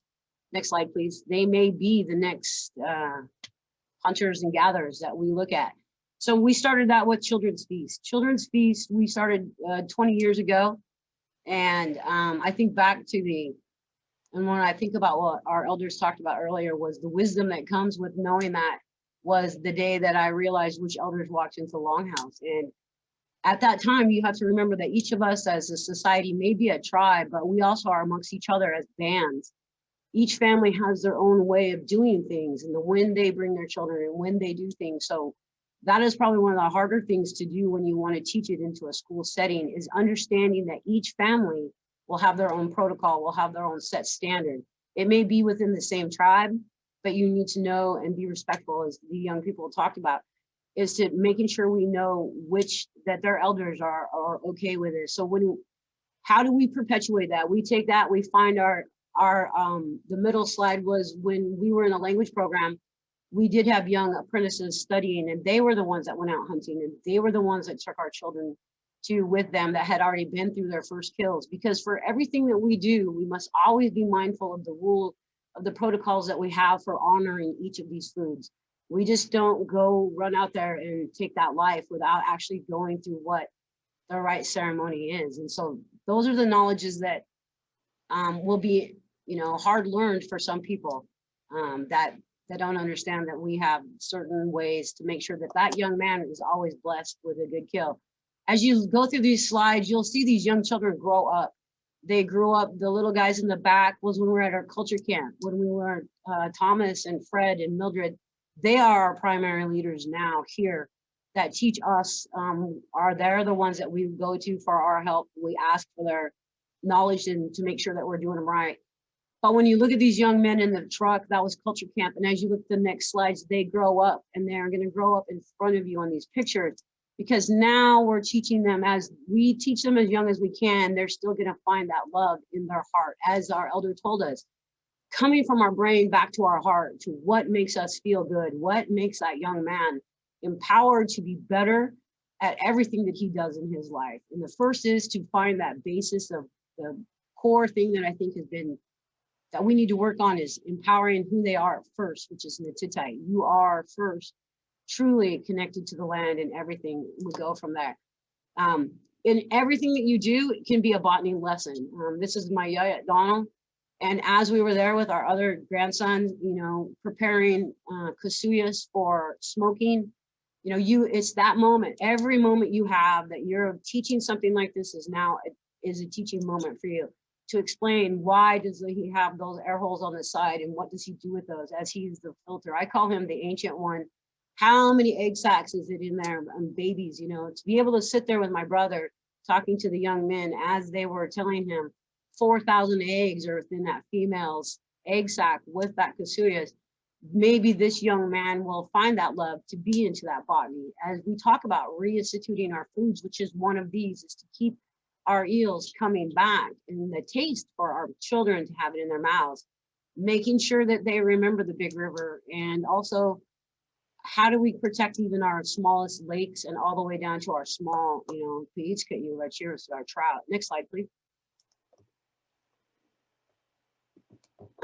So we do that by, we incorporate with our DNR programs. We start to talk about the life cycle of the salmon, and we go with that food system and we try and study it for the year. We go to the acclimation ponds. We talk about cold water disease. Why do we need cold, clean water? We take them to the river, this is Meacham Creek, and some of these, this is an acclimation pond for the tribe. One of them is where we hold our eels. And how do we teach them about the botany and the science? How do they know it's a fresh salmon or a wild salmon versus a hatchery salmon? How do we go about teaching them to, at an early age, to be these caretakers and encourage them to not only, if they don't want to go with a formal education, which was, I was highly inspired by our elder Rose to know that her knowledge pathways is exactly what I dream of for these children here. That they have that exact same chance. If the Western education system isn't going to work for them, then this is what we need, is exactly what she's talking, is that these children have that love. We did do it, and then we ate it. You know, we did talk about it, and then we actually had our salmon. We did do scale samples. I'm fortunate my husband worked 11 years in biology and botany for the fisheries department. So, and my whole family is nothing but fisheries. I know a lot about that salmon, so I could actually fillet it and we could do scales. So the only bad part about that was telling the children that that they can't take home those little heads right there and put them in their backpacks, because they would probably lose them. So this is how we're trying to do just the first food. We're moving farther, quicker. Next slide, please. And it goes back to the same, as we talk about it, how are we digging? We will teach these. How are we teaching ethnobotany? How are we teaching our children to go out there? When we were young at the very beginning, we did make a lot of mistakes, and we will make mistakes, and we ask for forgiveness. We've come a long ways with our elders there. You'll see Kakinish, Thomas, as they would sit and talk with the children as they peel. Thomas also, their dream was to hear our children sing. It was very hard to get everybody to sing. We had 53 children on some of our days, but we took the courage we did record the songs that we asked them to learn, and we gave it to their parents as a gift from the language program. So with all of that work, I hope everybody just keeps in your heart and in your mind that we can write our plans, but we need to implement them, and spending the most precious is time with your children. Make the time and plan well for how are you going to encourage them to be the next knowledge keepers. Thank you. Thank you, Linda. That was very informative, and is a perfect segue into our last presenter this morning, and getting on the youth perspective, and as you so eloquently put it, how the importance of passing that information on. So thank you again, Linda Sampson. We'll move on to our next presenter. She is Tsimshian Haida and Tlingit from the Metlakatla Indian community of Southeast Alaska. She has been a youth representative and a youth leader for this year's climate summits. And she's going to tell us why and how to engage tribal youth in education and the perpetuation of traditional knowledges. Also, she has some examples from the Metlakatla community. So at this time, I'm honored to call upon Alexis Wagner. Thank you, Davis, and good day, everyone. I'm Alexis Wagner, and I'm from the Metlakatla Indian community in the background. And as a youth, I've been fortunate enough to have different opportunities working with both my tribe and now with the BIA as an intern. And so I just want to highlight some of the projects that I've been fortunate enough to work on. With my tribe, I was an intern working on planning documents with Janelle Winter, our climate change and energy grants coordinator, who's actually on this call. And during that time, I was able to, we were incorporating youth into our planning documents, our climate change adaptation plan and our comprehensive land use plan. With climate change, we made sure to incorporate, traditional knowledges with the elders and climate change mitigation strategies, incorporating the school district and our youth, It's important, to open that space up for the youth to be a part of these decisions as we look at planning, for the current generation and the next 7. And with our land use plan, we made sure, to ask them the question of how do you see our community in the future in the next few years? And the students came back with amazing ideas, renewable energies, aquaculture, businesses.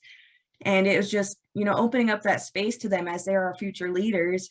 They will be the ones running the community and the tribe soon, the future elders, future knowledge holders.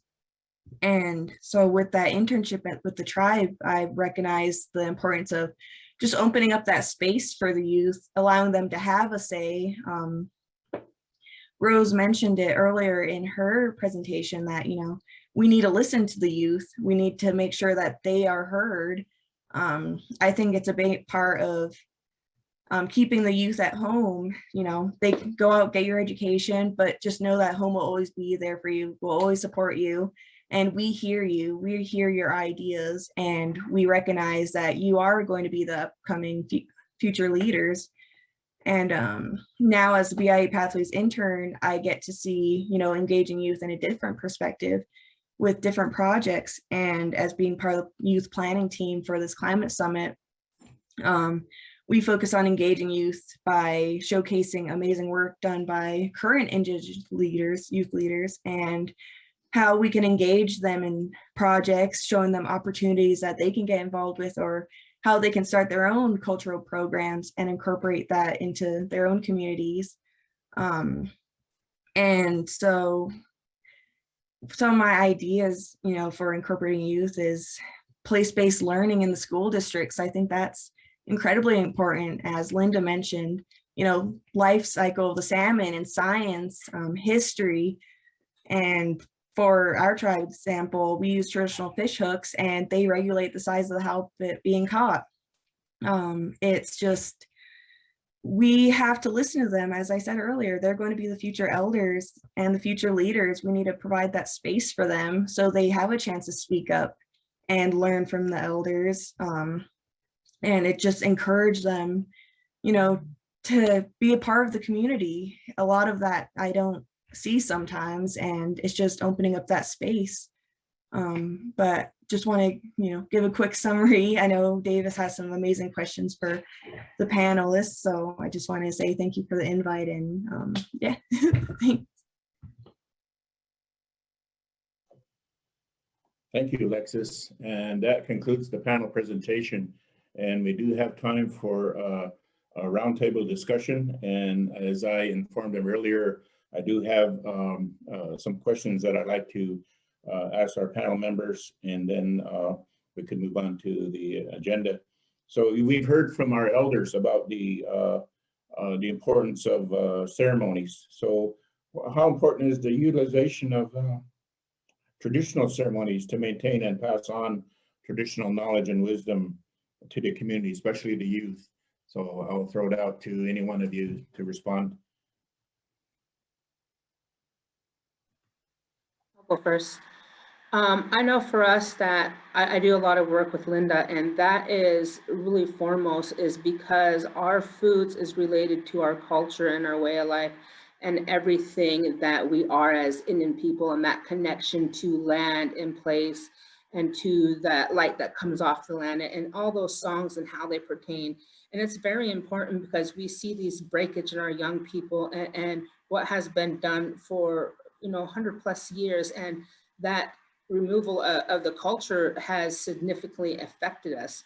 When you see our people reconnecting and the ones who have been lost for a long time and bringing them back to their culture, ceremonies, you see them come back to themselves and find the thing that was missing to help bring them back to that healthy, holistic place, and to just have that engagement that we have with one another and heal us in a different way. And also the work that we're doing to help those foods come forward as we're harvesting and gathering, we're helping them be productive and come back in the importance it is of that promise we made to help them as they help us. Thank you, Alexis. We'll move to Europe. Joe? Well, Yeah, our ceremonies, those are, that's where we really learn to be who we are, I think. Luckily, we do have a number of, I mean, not luckily, we've been able to maintain our ceremonies down here. A lot of tribes don't have that ability or have been able to retain those ceremonies that for their people. But I think that's really where we learn, is in community, building community, working together, multi-generational learning. You have youth with, you know, all kids from different villages and elders. And so that's really where we learn, I think. And so that's really the important part of just making that time and that space for the community to come together and learn from one another. And that's beyond my presentation, but I think just as an individual, like that's really important, is to have those times where we all work together as multi-generation, because at a lot of, when kids go to school, they're just among themselves at certain ages. And so as we forget that we need to learn from our elders and our youth. So that's it for me. Thanks. Thanks, Joe. Winnex?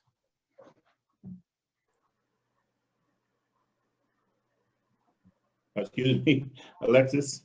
You guys look alike, sorry. Not a problem. I'm going to have to agree with Joe on this. It's just opening up that space, and outside of school, I don't feel like kids usually get to be involved in those cultural ceremonies. And it was mentioned earlier, you know, having an elder pathway that would do certain songs, but then having the youth actually come up and be able to take on that role. I think it's important, you know, to make sure that the youth are involved in that and are learning to take on those traditions and those cultural ceremonies so we can continue on these practices. And like that example with the songs, I mean, just making sure to, you know, incorporate them and involve them in those and practices. And when there are those ceremonies happening, make sure to bring them out the floor and, and have them help out. Linda, I'll give you the last word on that. The importance of our traditional ceremonies.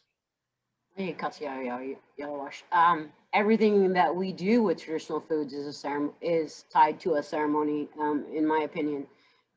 Anything that we do within our program, and it is going to take, if it has to do with something with our children, touching and going out and gathering our foods, we should always be in mind that there is the ceremony that is tied to it. So when we dig, you know, we have Katwe. I have not done a children's huckleberry feast because we are touching those foods that will require us to do a Katwe for her and make sure that we have planned, that we have all the foods to go with her. So when you talk about those things, they are hand in hand. They really cannot not be addressed every time. That you have to make sure that what are the expectations of those ceremonies and how do we start to teach our children? Because when we asked our children in the what are your expectations when you go to the longhouse? We all know, what does that mean when the bell is rang?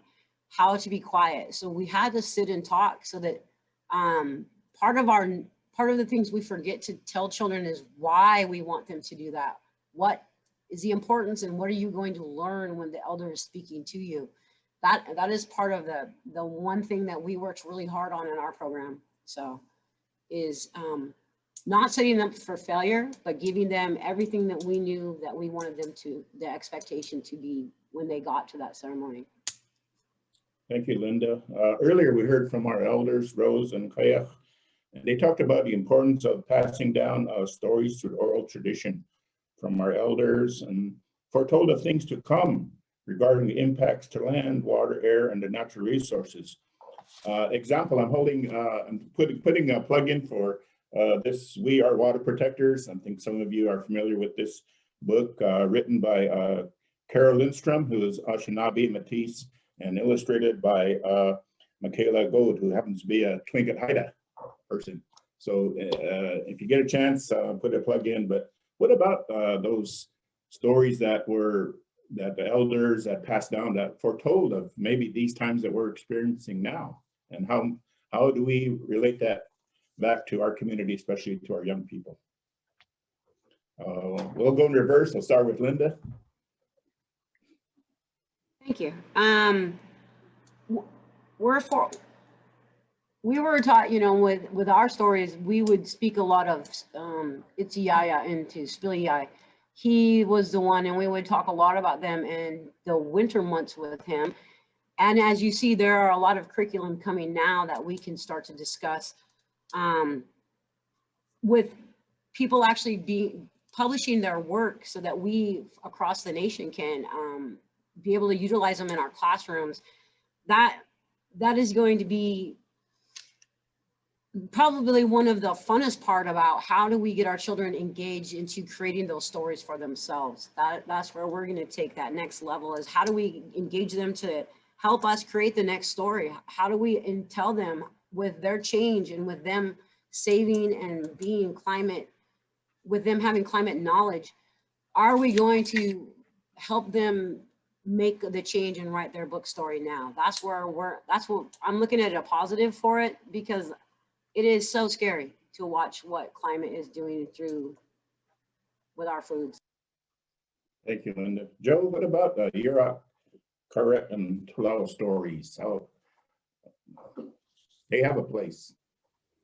Yeah, I'm not a very good storyteller myself, but just kind of one thing that we've really seen down here that really has shocked us in a sense was about 20 years ago, we had a major fish kill on the Klamath River. We had like 60,000 fish die before they could spawn out. And so it was just tragic for us. And we're actually seeing it.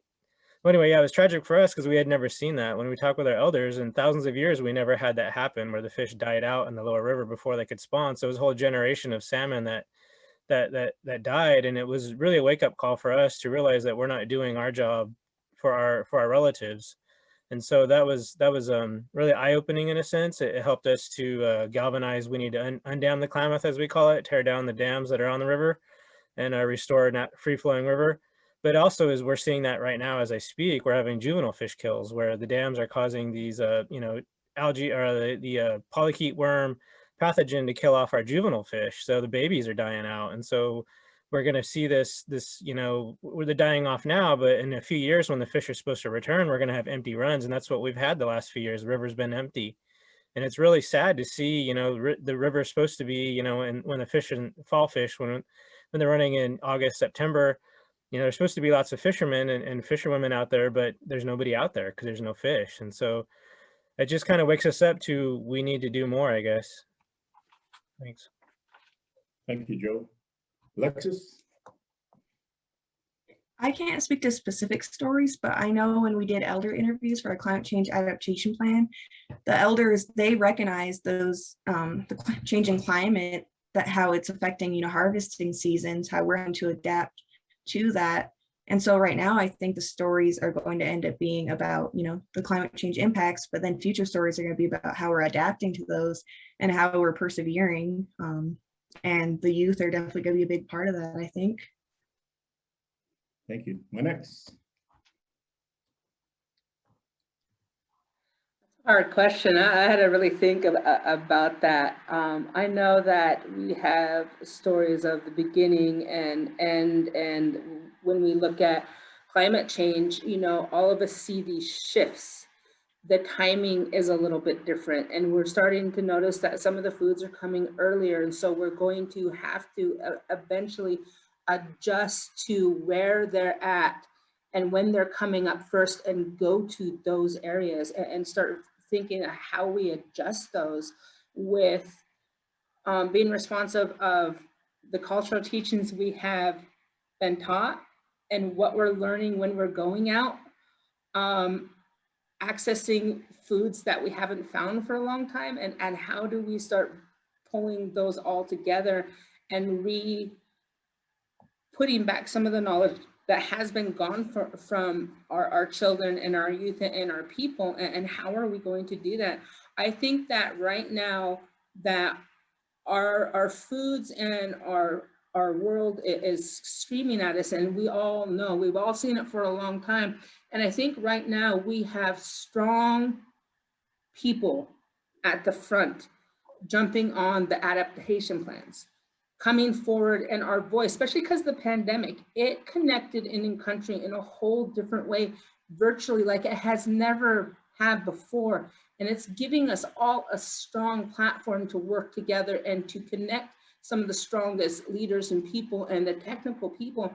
And so I think that there's going to be some bright things to come forward. And also through a lot of our elders and people that were kind of fearful of utilizing technology, that this pandemic in some ways has rewritten our children's story, because they're able to go on TikTok and do these videos related to their foods, and they're finding voice. Our people are finding voices like they never have before.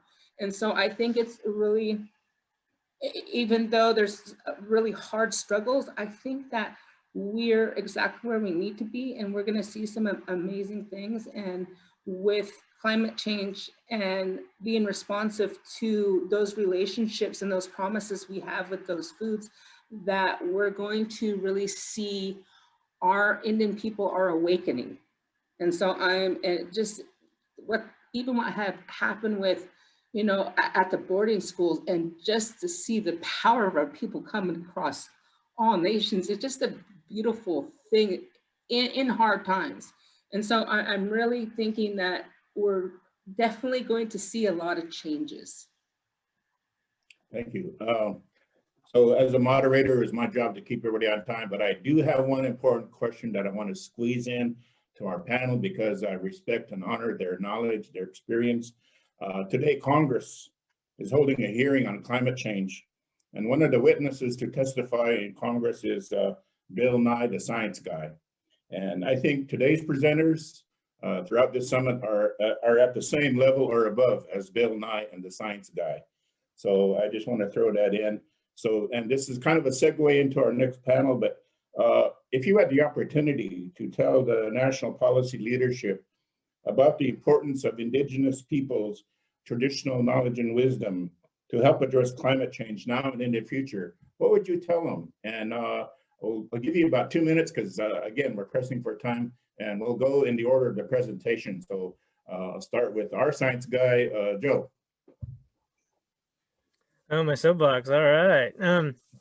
I kind of just had to advocate just protecting our traditional knowledge. There's more interest in it, and just being cautious. It takes time to build relationships, and with you know, as we talk about trying to deal with climate change, it's really rapid, and so the response is rapid as well. And so I think it takes time to build relationships and make sure that we do it in a good way, in the proper way.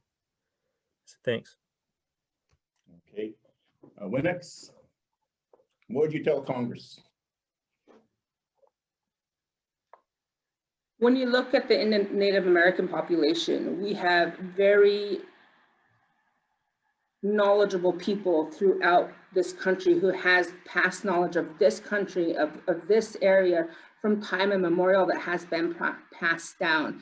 And the knowledge of each one of us is precious, because there is only so many million of us in this country. You can't find that teaching in a book, in a college, in anywhere. And as soon as our people leave, you have them passing with this important information, that working to listen more and to take that knowledge before, you know, some of those people pass, and working to, we already have that knowledge, utilize this, and let's work together and to find solutions, versus to not listen and then 50 years out be in the same place that they are now, looking at what has happened to even the forest. Thank you. Linda, what would you tell Congress? I would tell them that, first of all, they need to uphold their treaty right that they signed with my people, which secured these rights, as we are talking, for the waters to always flow, for our trees and our whole earth to be healthy. First of all, that's the first thing I would tell them, is that you signed a treaty, and it is your obligation as well as ours. We've kept our promise for you to come and destroy everything that we beloved, and we've fought hard, and there are women now across this nation still fighting to protect our water, our most important thing. We do it all the time. So I would tell them that you should probably, you know, go to the base core of your society, which is your treaty. And that's where I would stand, as always, on my treaty right. Thank you, Linda. You'll have the last word, Alexis. Well, I would definitely say we need a seat at the table. We've had stories and history explaining what's happening now. Our knowledge is time immemorial, and just now in recent times, it's being backed up by Western science, and that's what they use for their decision making. And so it's important for them to see those connections between our own traditional knowledges and what data and knowledge that they're using to make their own decisions at the governmental level. And so we need a seat at the table. We need to tell them about our own traditional knowledges and how it can be used. As Wennick said, we need to be utilized. Okay, I want to thank each and every one of you. It was my honor and a pleasure again to be a part of this panel. I believe you brought some good information to the participants, and I'm pretty sure that they have ways to contact you if they have more information. But I just want to thank you on behalf of the session 4 of the Tribal Leadership Climate Change Summit. And that wraps it up for our part. Don? Thank you, Davis. Yellowwash, thank you, Joe, Winix, Linda, and Alexis. I think you have inspired people with hope. Thinking about the future and what we can do as Indigenous leaders, Indigenous people, that we really have got the people that can lead this country and the world. And I think that's an important message. You heard it today. Very pleased to go into the next section, which is really our youth in climate action. And we've got a tremendous group that has been organizing our youth. Coral Avery, she's an enrolled member of the Shawnee tribe, a recent graduate from Oregon State University. She's part of the Bureau of Indian Affairs Pathway program and works in youth climate programming for both the affiliated tribes of Northwest Indians and the Northwest Climate Adaptation Science Center. She's also a steering committee member and youth lead for our National Tribal Climate Change Summit. So very thankful, Coral, and good to see you. Turn it over to you. Niawe, thank you so much, Don, and thank you for that opening and introduction. It's been so great to hear what everyone's had to share today. And very briefly, before moving into a quick video, I'm going to talk about our Youth Summit session, which is happening tomorrow. Registration is still open and available for Indigenous youth around ages 18 through 25. That's our target audience. If you're a little bit older than that, we won't send anybody away. But myself, Sam Schimmel, and Alexis Wagner, all on this call, have been organizing the youth session, which has followed the main track of the National Tribal Leadership Climate Change Summit. And we've also had the support of Chaz Jones throughout this series. So this may be our last session, but we're working on funding to continue this series. Probably in the fall, and have other amazing speakers for several other topics as well. So tomorrow's conversation will continue today's of traditional ecological knowledge from the youth perspective, and we'll be sharing some of the same insights of the importance, but from a youth perspective, of elder and youth engagement and knowledge sharing, most particularly around TEK. So that's our upcoming session. Next, I want to thank Ms. Heiber for the stories that you've shared with us and the teachings in supporting youth and our role in transforming the world we all live in, and opening our spirituality to connect with the wisdoms of nature. I also really connect with your message for youth filmmakers, and that's a passion we definitely share. I'm looking forward to seeing how your program grows. And today we're going to share a video that's made by Ms. Heiber and the wisdom of the Elderberry Farm. I'm very honored to introduce it. It's been created to further that message of elder and youth knowledge sharing.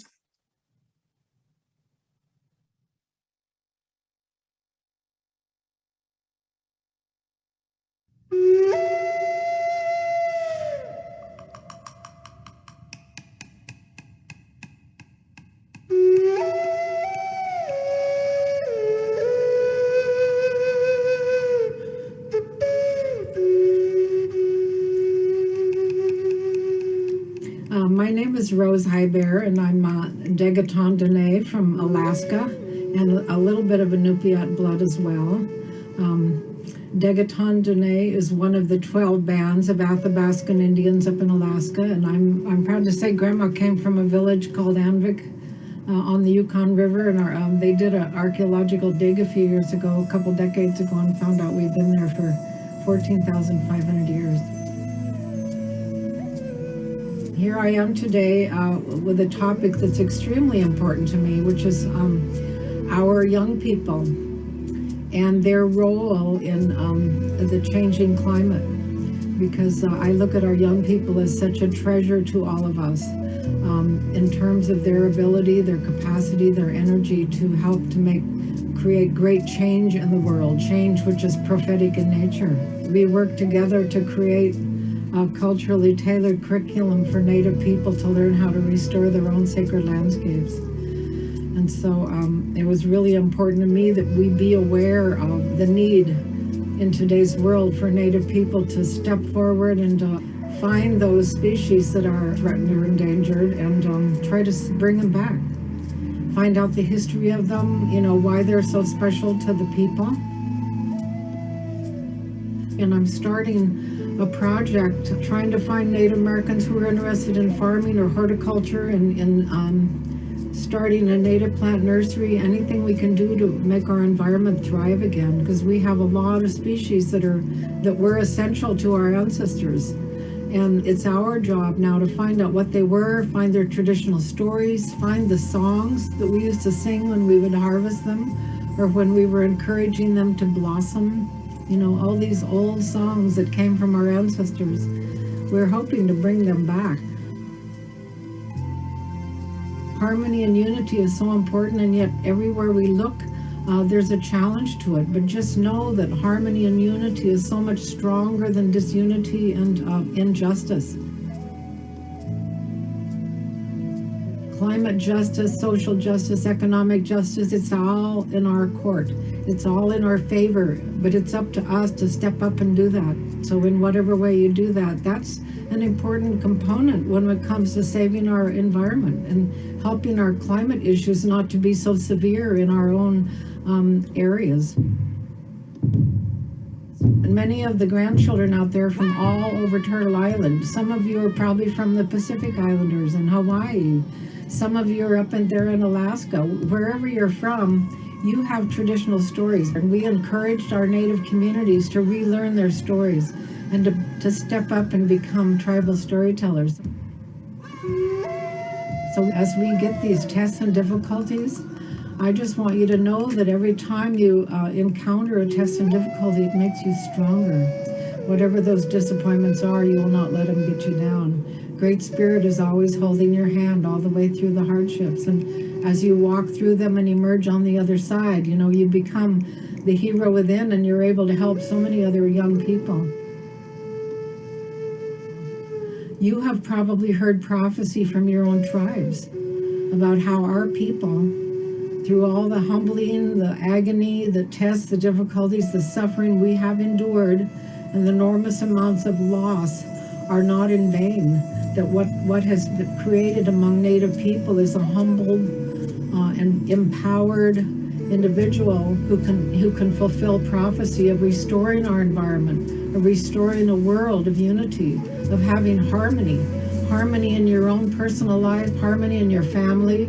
You can have harmony and unity in your community, and you can help to be a model for the world. And so I'm looking forward to working hand in hand with you, because I know that you have the strength, you have the ability to make great change in the world. Great Spirit put that into you to do those wonderful things in your future. So vision your future and help to make it possible. I just say, Plami Opila, Mitaku Yayayasi.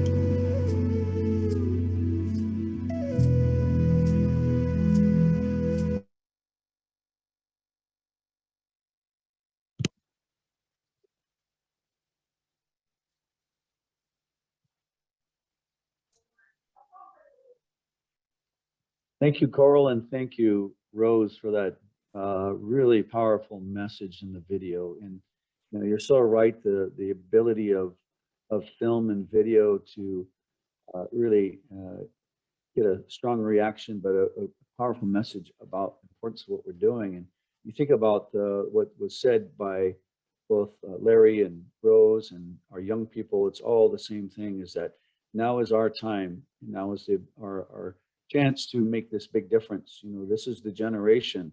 It's not going to be the future. It's the ones now that we've got to make big change.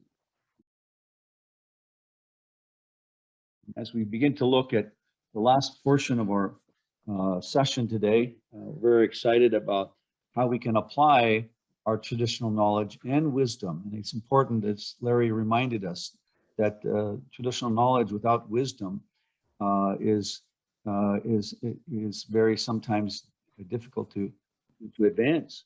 So we have to have that wisdom to guide us. And today we're going to talk about not only that, but also sovereignty and tribal worldviews. Very excited that we can have our good friend Kyle White. Kyle's been all over the world. We always call him, where's Waldo? Where's Kyle White at? Because he's somewhere traveling all over the world. But he is the George Willis Pack Professor of Environment and Sustainability at the University of Michigan. He's teaching in the Environmental Justice specialization.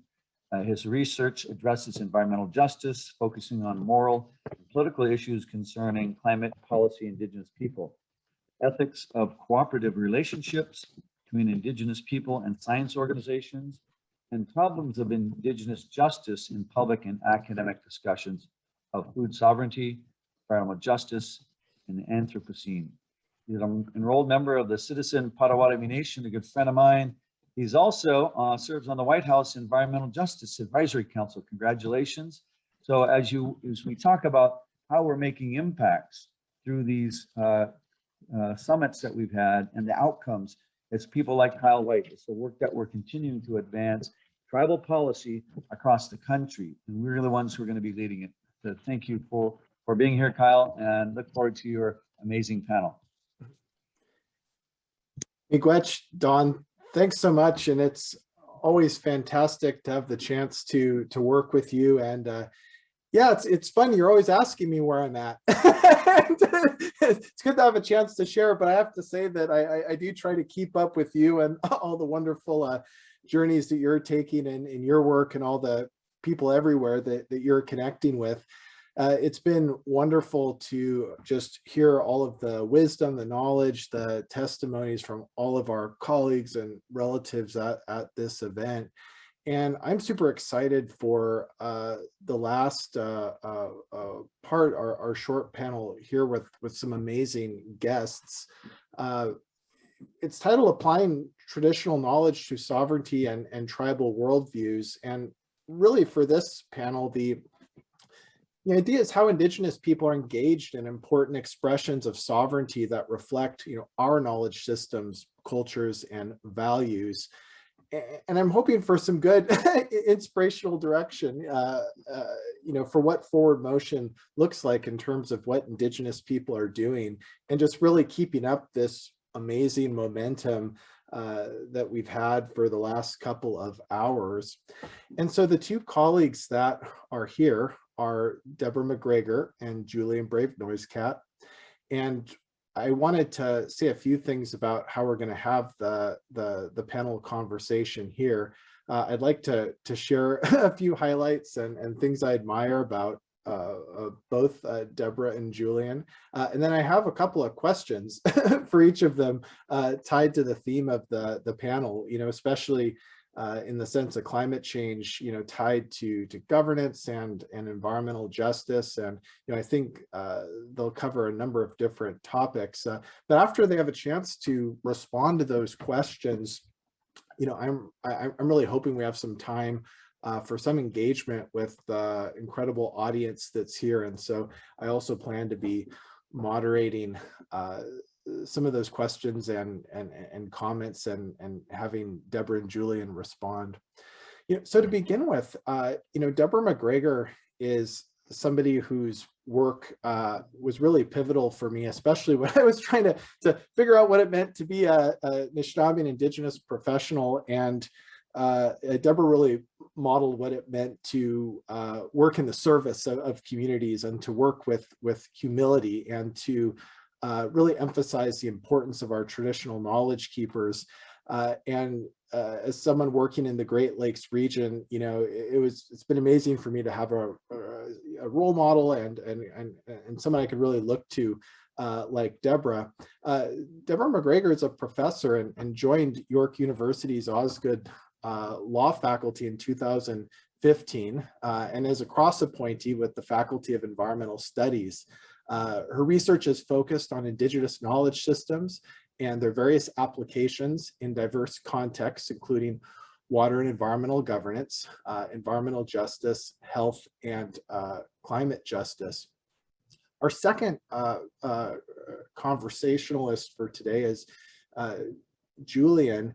And you know, I remember it was a couple of years ago, I read an essay on political philosophy, you know, Indigenous political philosophy by Julian, and it was an amazing essay, and I shared it widely, and from that point on, I've been a fan, and I've followed Julian's you know, journalism, and have just really appreciated the depth and hard work and insight and philosophical rigor that Julian brings in their work, and they do many other things too as an environmental organizer and leader. So Julian Brave Noise Cat is Vice President of Policy and Strategy for Data for Progress, a think tank, and a fellow of the Type Media Center, a columnist for Canada's National Observer and contributing editor with Canadian Geographic.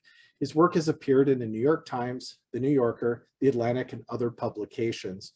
Julian has been recognized as a finalist for the Livingston Award for Young Journalists and was named to the Time 100 Next List of Emerging Leaders in 2021. And so before I get started with the question, I just wanted to check in with, with each of our colleagues here to see if they'd like to further introduce themselves, even if it's just to say hello, and then I'll move on to the questions.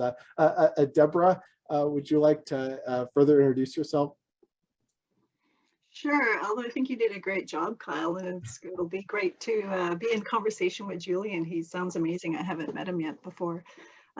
So Deborah Indigenous, Whitefish River First Nation in Manitoulin, so, you know, the island in the middle of the Great Lakes, or Lake Huron. And I am, yeah, I think I'll really say is just everyone's patience to get to the end of the last panel. Really looking forward to the conversations and questions coming from people. I've really enjoyed what I've heard so far, and yeah, and looking forward to see what comes. That'll just really sort of yeah, get me to start thinking of things maybe in different ways. So appreciate being here, and again look forward to the conversation. So Chimigwech. Thanks so much, Deborah. Julian, did you want a chance to further introduce yourself? Yeah, I mean, I feel like that was a very generous introduction, but I guess I'll introduce myself in my language. Julian Brave Noise Cat when Squex, when Kika had a Squestro Alexander Radiath, when Kakachet a Squestro Erarchi Noise Cat, Sequachwak and a Statlam can Tetsken, which deck went to Oakland, which deck when let when Boopsman the Elliot to me where Oloni Uluch, where Oakland, California. Kuksham to Kyle White. Hello, everyone. My name is Julian Brave Noise Cat. My mother's name is Alexandra Roddy, and my father's name is Ed Archie Noise Cat. I'm actually visiting my mom for the first time after the pandemic, so I'm in her house right now. I come from the Secwepemc and Statliunk nations from what is now British Columbia, Canada, but I grew up in Oakland, California, which is the traditional territory of the Ohlone people. They call it Huchin. And I just want to thank Kyle for the invitation, the opportunity to learn from and be in conversation with so many wonderful people, and I really look forward to hearing what Deborah has to say today. And I think that's everything I said. Yeah. Okay. So yeah, very much looking forward to it, and should be good. Awesome. Thanks so much, Julian, and I appreciated hearing from you both just now.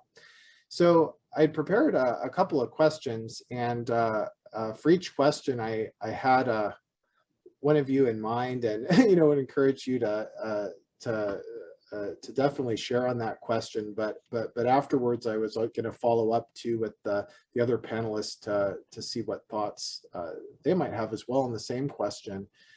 And so the first question I was really thinking of Julian on, and the question is, in the context of these conversations we're having, how are Indigenous peoples expressing important forms of environmental governance that reflect our knowledge systems, worldviews, and values?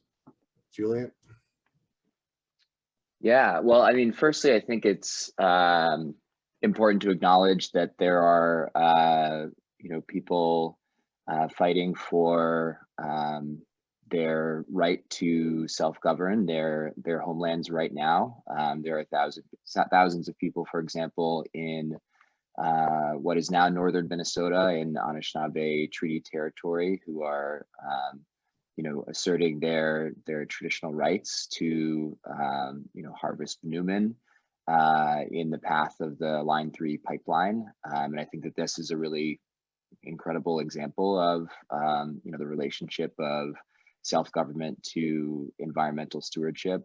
And on the other side of the border, up in Canada, where my people are from, there's a coalition of Indigenous and environmental activists who are stopping or attempting to stop logging of this place called Fairy Creek, which I believe is in Kwakwakiwak territory in northern Vancouver Island. And this is, old growth part of the forest that needs to be protected if we want to, preserve the forest, to keep the carbon in the forests, and also to, protect our relations there. And so I just wanted to start with sort of that kind of an acknowledgement, because I think that's important. And then I'll say that I was thinking of the sort of best sort of conceptual way to group the various forms of Indigenous environmental governance that I've gotten to witness and report on as a journalist. And I do wish I had put together some slides, because I feel like that might be a little bit more helpful. But I think that there's really sort of three pieces that I kind of want to tie together, and then use a few different examples of how various nations have and people have, balanced these sort of three pieces. And the three pieces for me are traditional forms of governance. So these are forms of government that come from cultural sources. In my part of the world, in the Northwest, they often come from hereditary leadership and clan systems and things like that. Obviously, there are different forms across North America and beyond, but I think that's one piece. Second piece is sort of our recognized forms of tribal and First Nations government. So these are our elected chief and council in many instances, the folks who interface directly with the colonial government and are sort of elected as our representatives through often sort of democratic means.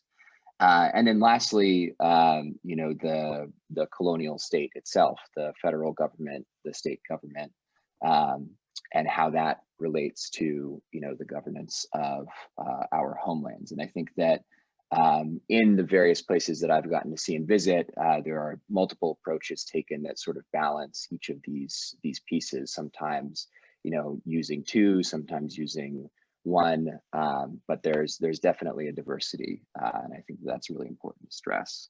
I want to talk about sort of four examples, I think, and approaches that could be maybe thought of as case studies of how some First Peoples have approached these issues. The first I want to talk about is the Newhalk Nation. And 3 years ago, I had the opportunity to go to the Newhalk Nation's homelands in what is now Bella Coola, British Columbia. It's a very remote valley on the Pacific coast of Canada, where the Newhalk have over the last number of decades, from really about the 80s until the present, been engaged in, I would say, sort of two main sort of movements as a people. The first is the reassertion of their hereditary form of government.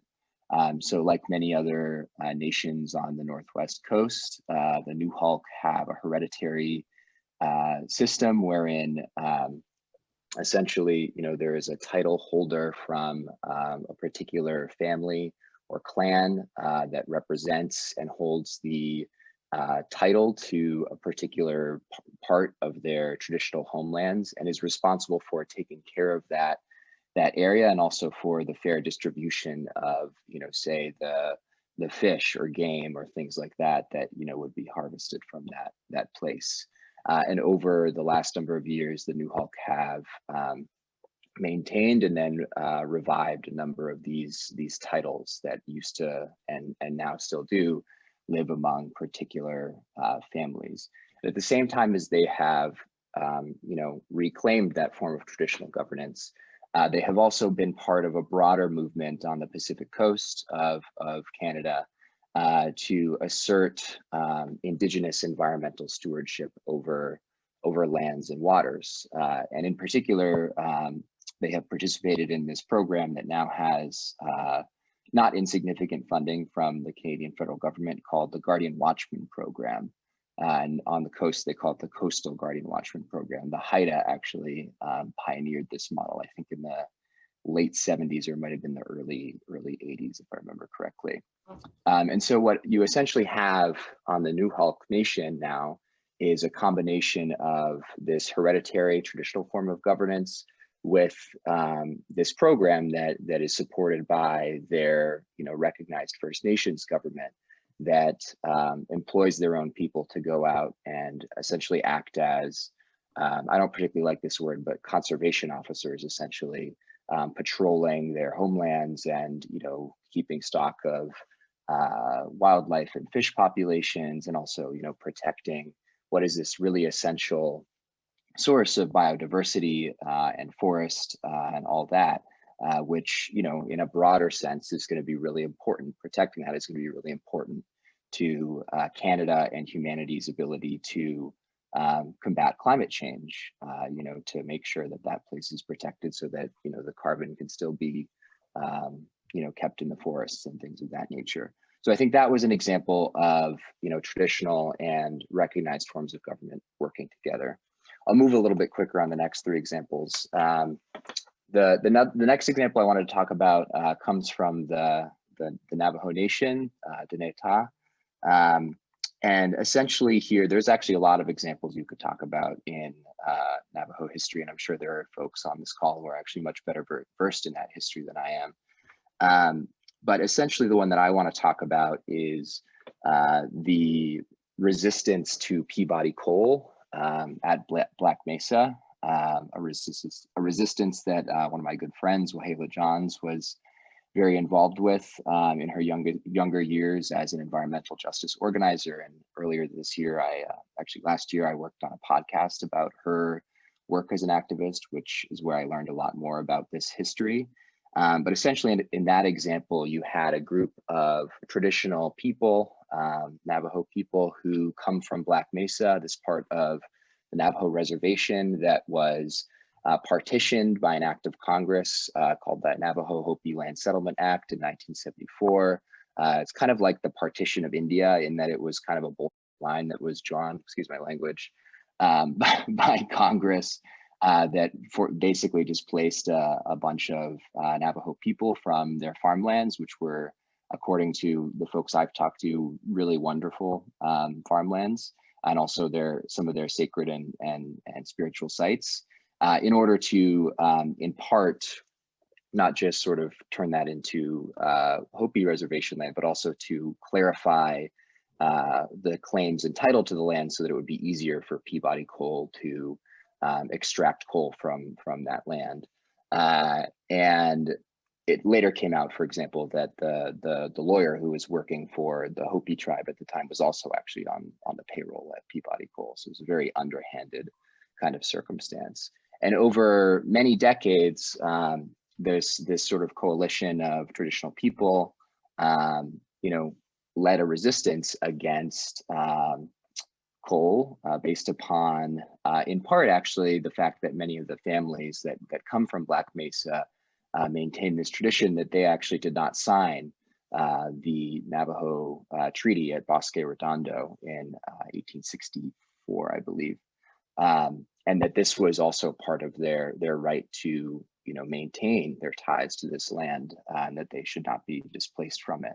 And they, over many years, returned there for ceremony, returned there for to maintain that connection to that land, which set them at odds in many ways with the Navajo tribal government, which for various reasons, was very attached to coal as a source of jobs, a source of revenue. In many ways, you could think of the Navajo Nation in sort of the mid 20th century up until very recently as, kind of similar to West Virginia or maybe Northern England. It was an economy, or the Crow Nation. It was an economy that for various reasons was very much embedded in the production of coal, which provided energy to Phoenix and, a lot of places in the Southwest. So that's an example where you have a divergence between, traditional forms of environmental governance and management and the sort of recognized form. A third example is one that's here in Oakland. There's a group led by a good friend of mine named Karina Gould called the Sogorea-Te Land Trust. Karina is an Ohlone matriarch.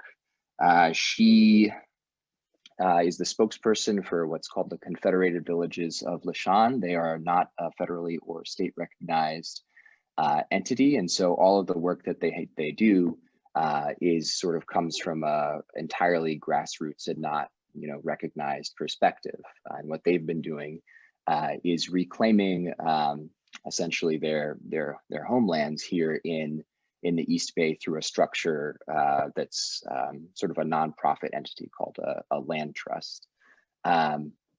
They've also been doing a lot of the sort of protests around shell mounds and sacred sites throughout the Bay Area. So I think that's another example of, where you do not have sort of a recognized form of governance, and you only have sort of this grassroots and traditional form of governance that is being reasserted. And right now, they're doing this really wonderful thing where they're building an arbor, and they're hopefully, after the pandemic, going to be able to start reviving some of their songs and ceremonies and culture in this arbor that's actually right next to this great garden that also uses, that helps rehabilitate folks who have gone to prison and things like that through, tending to that garden. And then the last example, I think, is the one that I maybe got everybody on this call excited earlier in 2020 and earlier this year. And I think that's the example of Deb Haaland. And I do think that this should be counted among this conversation. The now Madam Secretary and former Congresswoman went to the protests in the path of the Dakota Access Pipeline in 2016. She did what I think we see so many of our mothers and aunties and Kias and grandmothers do, is she cooked for people. She made tortillas and green chili stew, if I remember what she told me correctly. And, she also has been very much influenced by her, preparations for Pueblo feast days, and also, the experiences she had in her, grandmother's traditional cornfield at Mesita on Laguna Pueblo. And I think this is a very tricky example, right? Because she is now assuming the leadership of what is essentially a colonial institution. The Department of the Interior manages a fifth of this nation's landmass. It manages much of its natural resources, and throughout its history was actively participating in the expropriation of land and assimilation of indigenous peoples. It helped implement the Dawes Act. It helped carry out the boarding schools, and it was also active in the termination era. And, I think that this is a very, we obviously all have lots of hopes for Secretary Haaland, that having someone who is one of us in that position is going to lead to better decisions made on behalf of our nations and our people. But I think there's also, we're going to realize, and already probably are, that there are limits, right? That doesn't necessarily mean that in every instance, the secretary is going to be able to make the decisions that we all want, or that we actually will all want her to make the same decisions in every instance. And so I think that, as I've had the opportunity to report on and see the work that many communities and people have been doing, to advance Indigenous governance as an environmental, a core pillar to environmentalism. I've seen them, and us, balancing forms of traditional governance, forms of sort of recognized governance, and also, what our relationship is and how much representation we want through the colonial government. And there's lots of different approaches that folks have taken to that.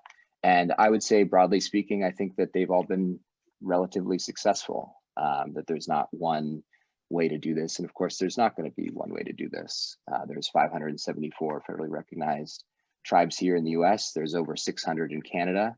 And so there's lots of ways to go about reasserting our right to govern what is our land. So Kukshem, thank you. I was a lot longer than I thought I would talk. Hey, long is great. And I know, Julian, you lamented the slides, but your oral tradition was tight. So thanks for sharing, and really good to hear that your insights and experiences from your work, but also some of your philosophy about the different layers of governance. And it certainly makes me feel like there's so many different responsibilities and duties and leadership positions that Native folks can take and work together. Before I move on to the question that I had in mind for you, Deborah, I wanted to check in to see if you wanted to briefly add any further insights or points to the topic that Julian just addressed. Well, thank you, Julian. It was great. I enjoyed that and learned a great deal. I think the only thing that I would add to it is I always come from the perspective that Indigenous nations already had their own systems in place for thousands of years that existed prior to colonization. And of course, there's been disruption to that. But so we always have something to draw on. I think sometimes other governance structures struggle with what might be appropriate solutions because they don't necessarily have that foundation that Julian talked about to visualize or transform into something, ideally a world that's a bit more or a lot more sustainable. I think that all that I would sort of add to it is that is kind of throw Indigenous laws into the mix. And I notice in the, when I think about the international declarations, even the Paris Accord, they're willing to sort of acknowledge knowledge, but not laws, that which would be part of a complete society. Of course, a complete society would have laws and governance and everything that you need to be a complete society to sustain itself. So I think, and when I think about a lot of what Julian talked about, in the way I interpret a lot of it, in addition to what he said, is people also wanting to exercise their own jurisdiction and laws in those cases, as informed by the knowledge of what's the ethical way to be in these kind of contexts. The only other point I sort of wanted to add, because it's sort of becoming a more of a thing in Canada, is with the new federal policy on climate change, healthy economies, healthy environment.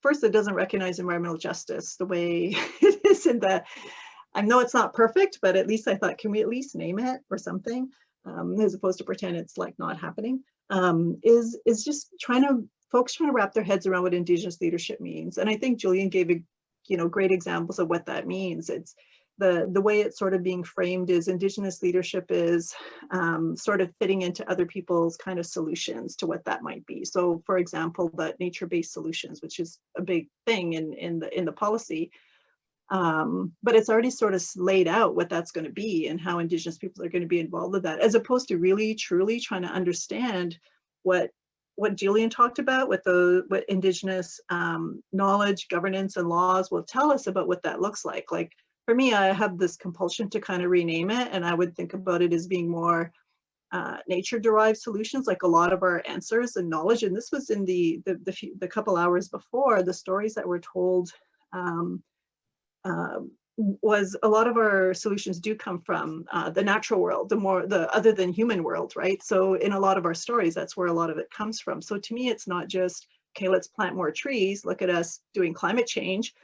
It's true, but certainly Indigenous environmental governance is a lot broader than that. So we always have this task of trying to expand other people's notions about what that is.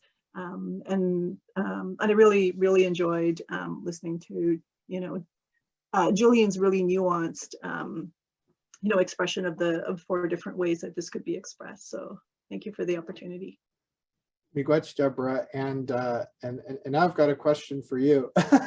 You mentioned at the beginning of what you shared just now about environmental justice, in relation to policy, and certainly in the United States right now, environmental justice is being referenced quite a bit in the mainstream policy sphere. And what, for Indigenous people is the relationship with this, environmental justice. And so the question that I want to ask you is, what's the significance of how Indigenous people are addressing environmental justice today? I think right from day one, Indigenous peoples already were, when confronted with, a worldview and a way of being that was just about anti everything that they knew was going to ensure life. So I think what we have more recently is it's named, like we call it something now. And so, and I think Julian, sorry about that. I don't know, my nephew's name is Justin, it must be in my head.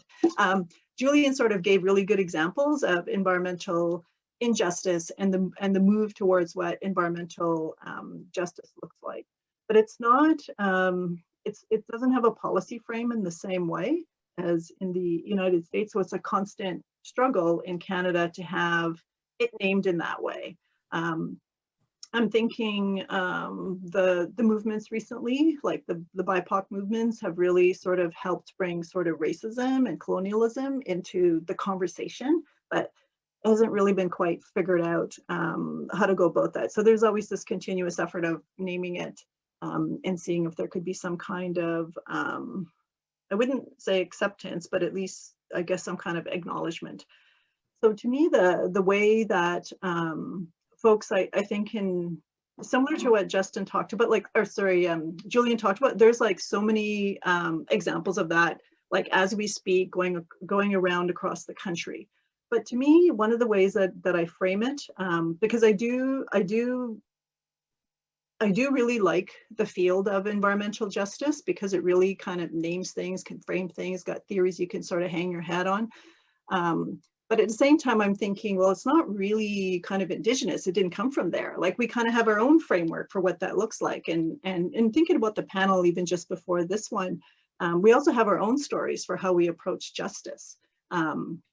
And so, yeah, I really wanted to jump in there. I go, I know some stories that speak to how we could, what justice might look like. And so if we frame it from our own point of view, from our own knowledge point of view, from our own understanding of how we relate to the world, which speakers before and keynotes and elders already pointed to. So when we frame it from our own point of view, from our own knowledge, from our own laws, from our own ways of being in the world and the stories that we rely on, we would think about knowledge, or I would think about justice as also being justice also with the, I guess what people would call the other than human, more than human.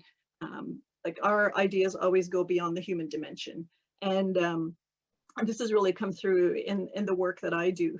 And I think in some ways, as we struggle to kind of express this, and you always see it and you always hear it, I find that maybe the state, NGOs, like people who are even trying to be allies really don't know what to do with that. They just maybe go, okay, that's spiritual, like they don't really know what to do with that. Like, how do we work with that kind of thing, right? So it's continually to be a struggle for Indigenous peoples, communities, organizations, and nations to continue to assert that. But a lot of the times what they're doing is they're trying to ensure justice for all relations, so that they our relations also can continue to do the work that they need to do in order to be able to support us. So my ideas of environmental justice go beyond the human dimension, because this is, in all the work I've done, I've always been told and always tried to figure out ways to sort of realize that.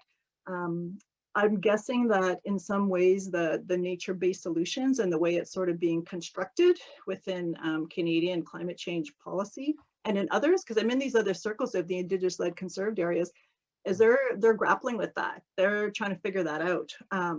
So they're getting it, but don't really kind of know what to do with it.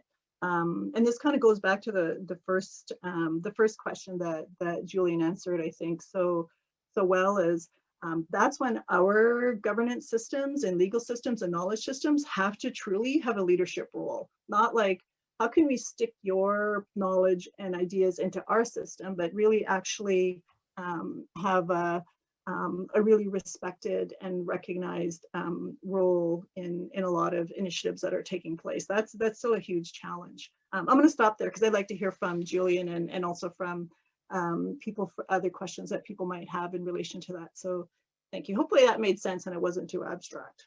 Sometimes that can happen. No, thanks, Deborah. No, and it's great to, especially in a climate where some of these concepts like environmental justice are having a certain type of prominence. It's important to get that guidance that we need to be asserting what we mean. We need to be asserting our histories and wisdom, our legacies, and not buying in too quickly to what somebody else has framed for us. And yeah, I wanted to check in, Julian, just briefly. Did you want to share anything further about environmental justice? I think that Deborah's points on that were really sharp, and in particular, I think that, and this is, this stretches back to the early '90s when they had the first Environmental Leaders of Color Summit. On the one hand, of course, as Indigenous peoples, we want to be working with, in many instances, other people of color for, justice for people who have for so long been locked out of, rights and dignity and, the sense of equality and opportunity. And, I think that there's certainly a lot of solidarity there.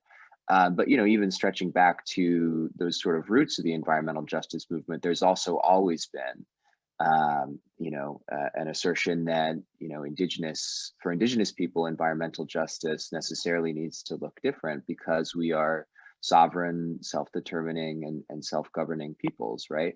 And I think that Deborah's point in particular about laws and all the things that come with sovereignty, are really well-founded. I think that certainly, conversations about the burdens of pollution, et cetera, are relevant in many ways to Native communities. But if you don't sort of layer on, the realities of sovereignty and self-governance, and I think that you miss a significant portion of the picture, and you also, foreclose what are ultimately the solutions that we already hold and the ones that we are still seeking. So I think that that's really, really on point. And very much agree with that. And in some ways, it means that, we are part of the environmental justice conversation without a doubt. I mean, Kyle, you've written a lot of wonderful stuff about this. But we are also, I think, offering a distinct perspective and position within that conversation.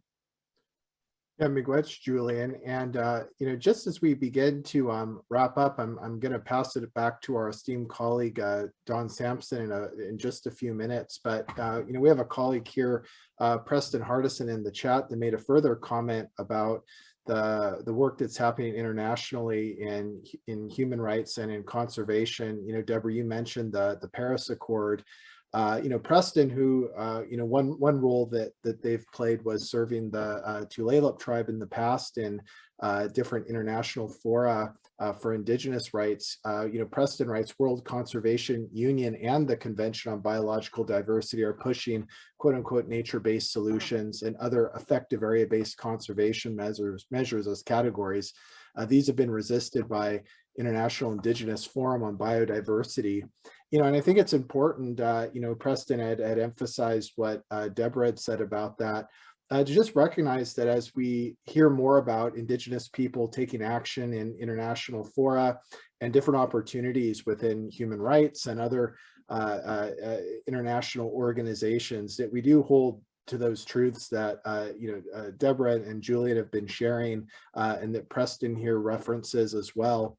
And I just wanted to close by referencing one of the comments that somebody made in the form of a question. And then I'll just in 2 minutes, I'll pass it back to our colleague Dawn. But I was wondering, maybe starting with Deborah and then Julian, what do you all think of the movement for the rights of nature, the rights of the river? Do you have any ultra quick takes on that? Deborah, a super quick take on on rights to non-humans and nature? I think, so if there were a Venn diagram, there'd probably be some overlap, certainly with Indigenous legal traditions, because that would be the framework that I would look at it from. But you are looking for recognition in like other people's legal systems. And as Julian pointed out, like that is work that we have to do. I think what it can do is it can maybe get people to think a little bit differently, like to start to transform that thinking.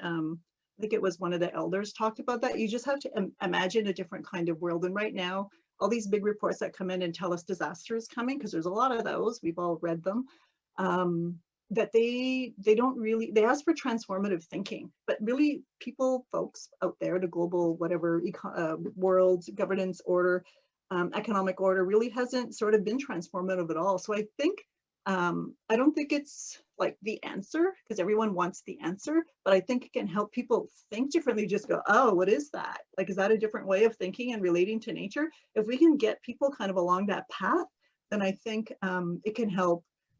It can help in that way. I mean, I'm working on a project looking at that, but I'm looking at it more from what do our traditions have to say about that, as opposed to just like accepting somebody else's idea and then reacting to it and spending all kinds of energy on that. That may have taken too long. Sorry. Go ahead, well, I'm about to return it to our colleague Dawn, but Julian, an ultra quick take in a few seconds.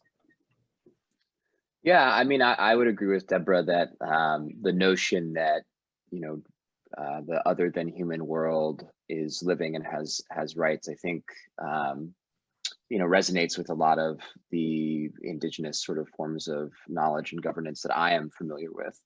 I think that I have a very sort of practical view of a lot of these things. And I think that one of the benefits that we sometimes have actually is being a very diverse people. As I said, there's literally thousands of nations across North America, is that we get to see how, various approaches do or do not work for people, and we get to learn from each other in that kind of way.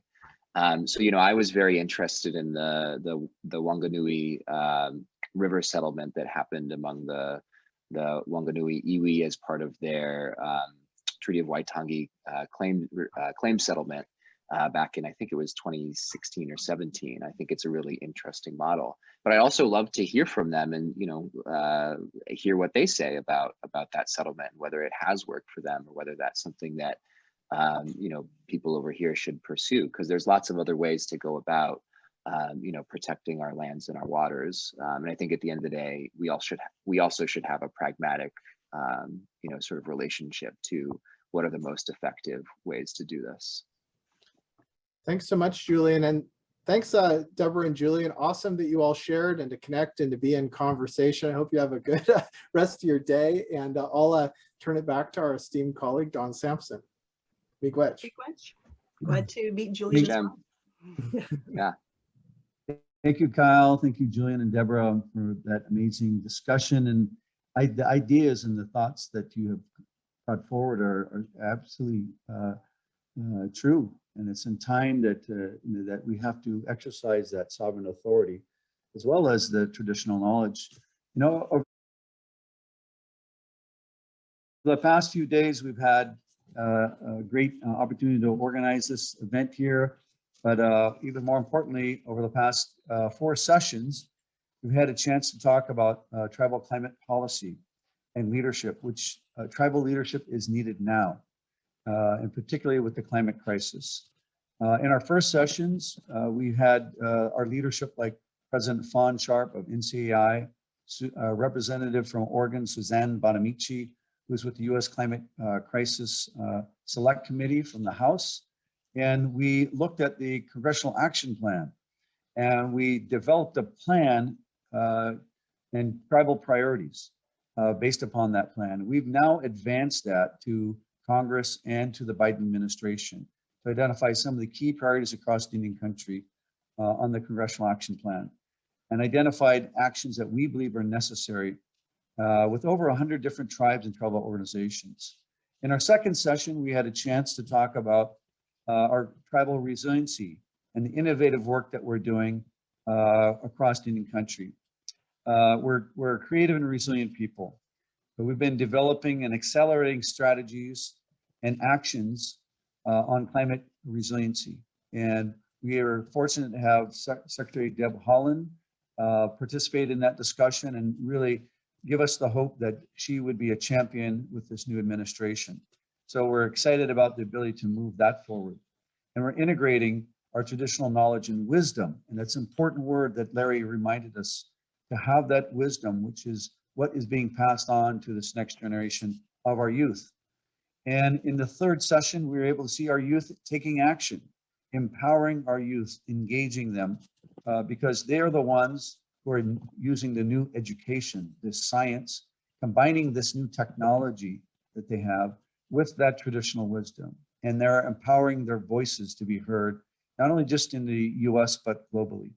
So we have hope because of our youth. And then most recently with this session, our traditional knowledge and wisdom, as was mentioned, and how that is so valued and has to be transmitted to the next generation. We've heard ideas of how that can be done, how we can protect our tribal sovereignty. And indeed, as you look across the country and across the world, it is Indigenous people who are coming forward with some of the best solutions, the best answers, and a new value of reciprocity with the earth, respect to the earth and all creatures. And that's really what we heard from our elders. That's what has to guide us. You know, today we are fortunate to have over 100 tribes that were participating, 52 different tribal organizations, 118 federal and state agency representatives, 17 funders, and 168 private, nonprofit, and universities join us for this event today. So we're very thankful for you. We hope we can continue these national tribal summits going into the future. Look forward to any partners that would like to join affiliated tribes, the National Congress, United Southern Eastern Tribes, and all of us. But I want to also call upon my good brother Yellowwash to say some closing words. And he won't record during this time, but he wanted to be able to give these words of hope at the prayers, but really that traditional knowledge and wisdom. So I'll turn it over to my brother Yellowwash Davis Washings to close this session.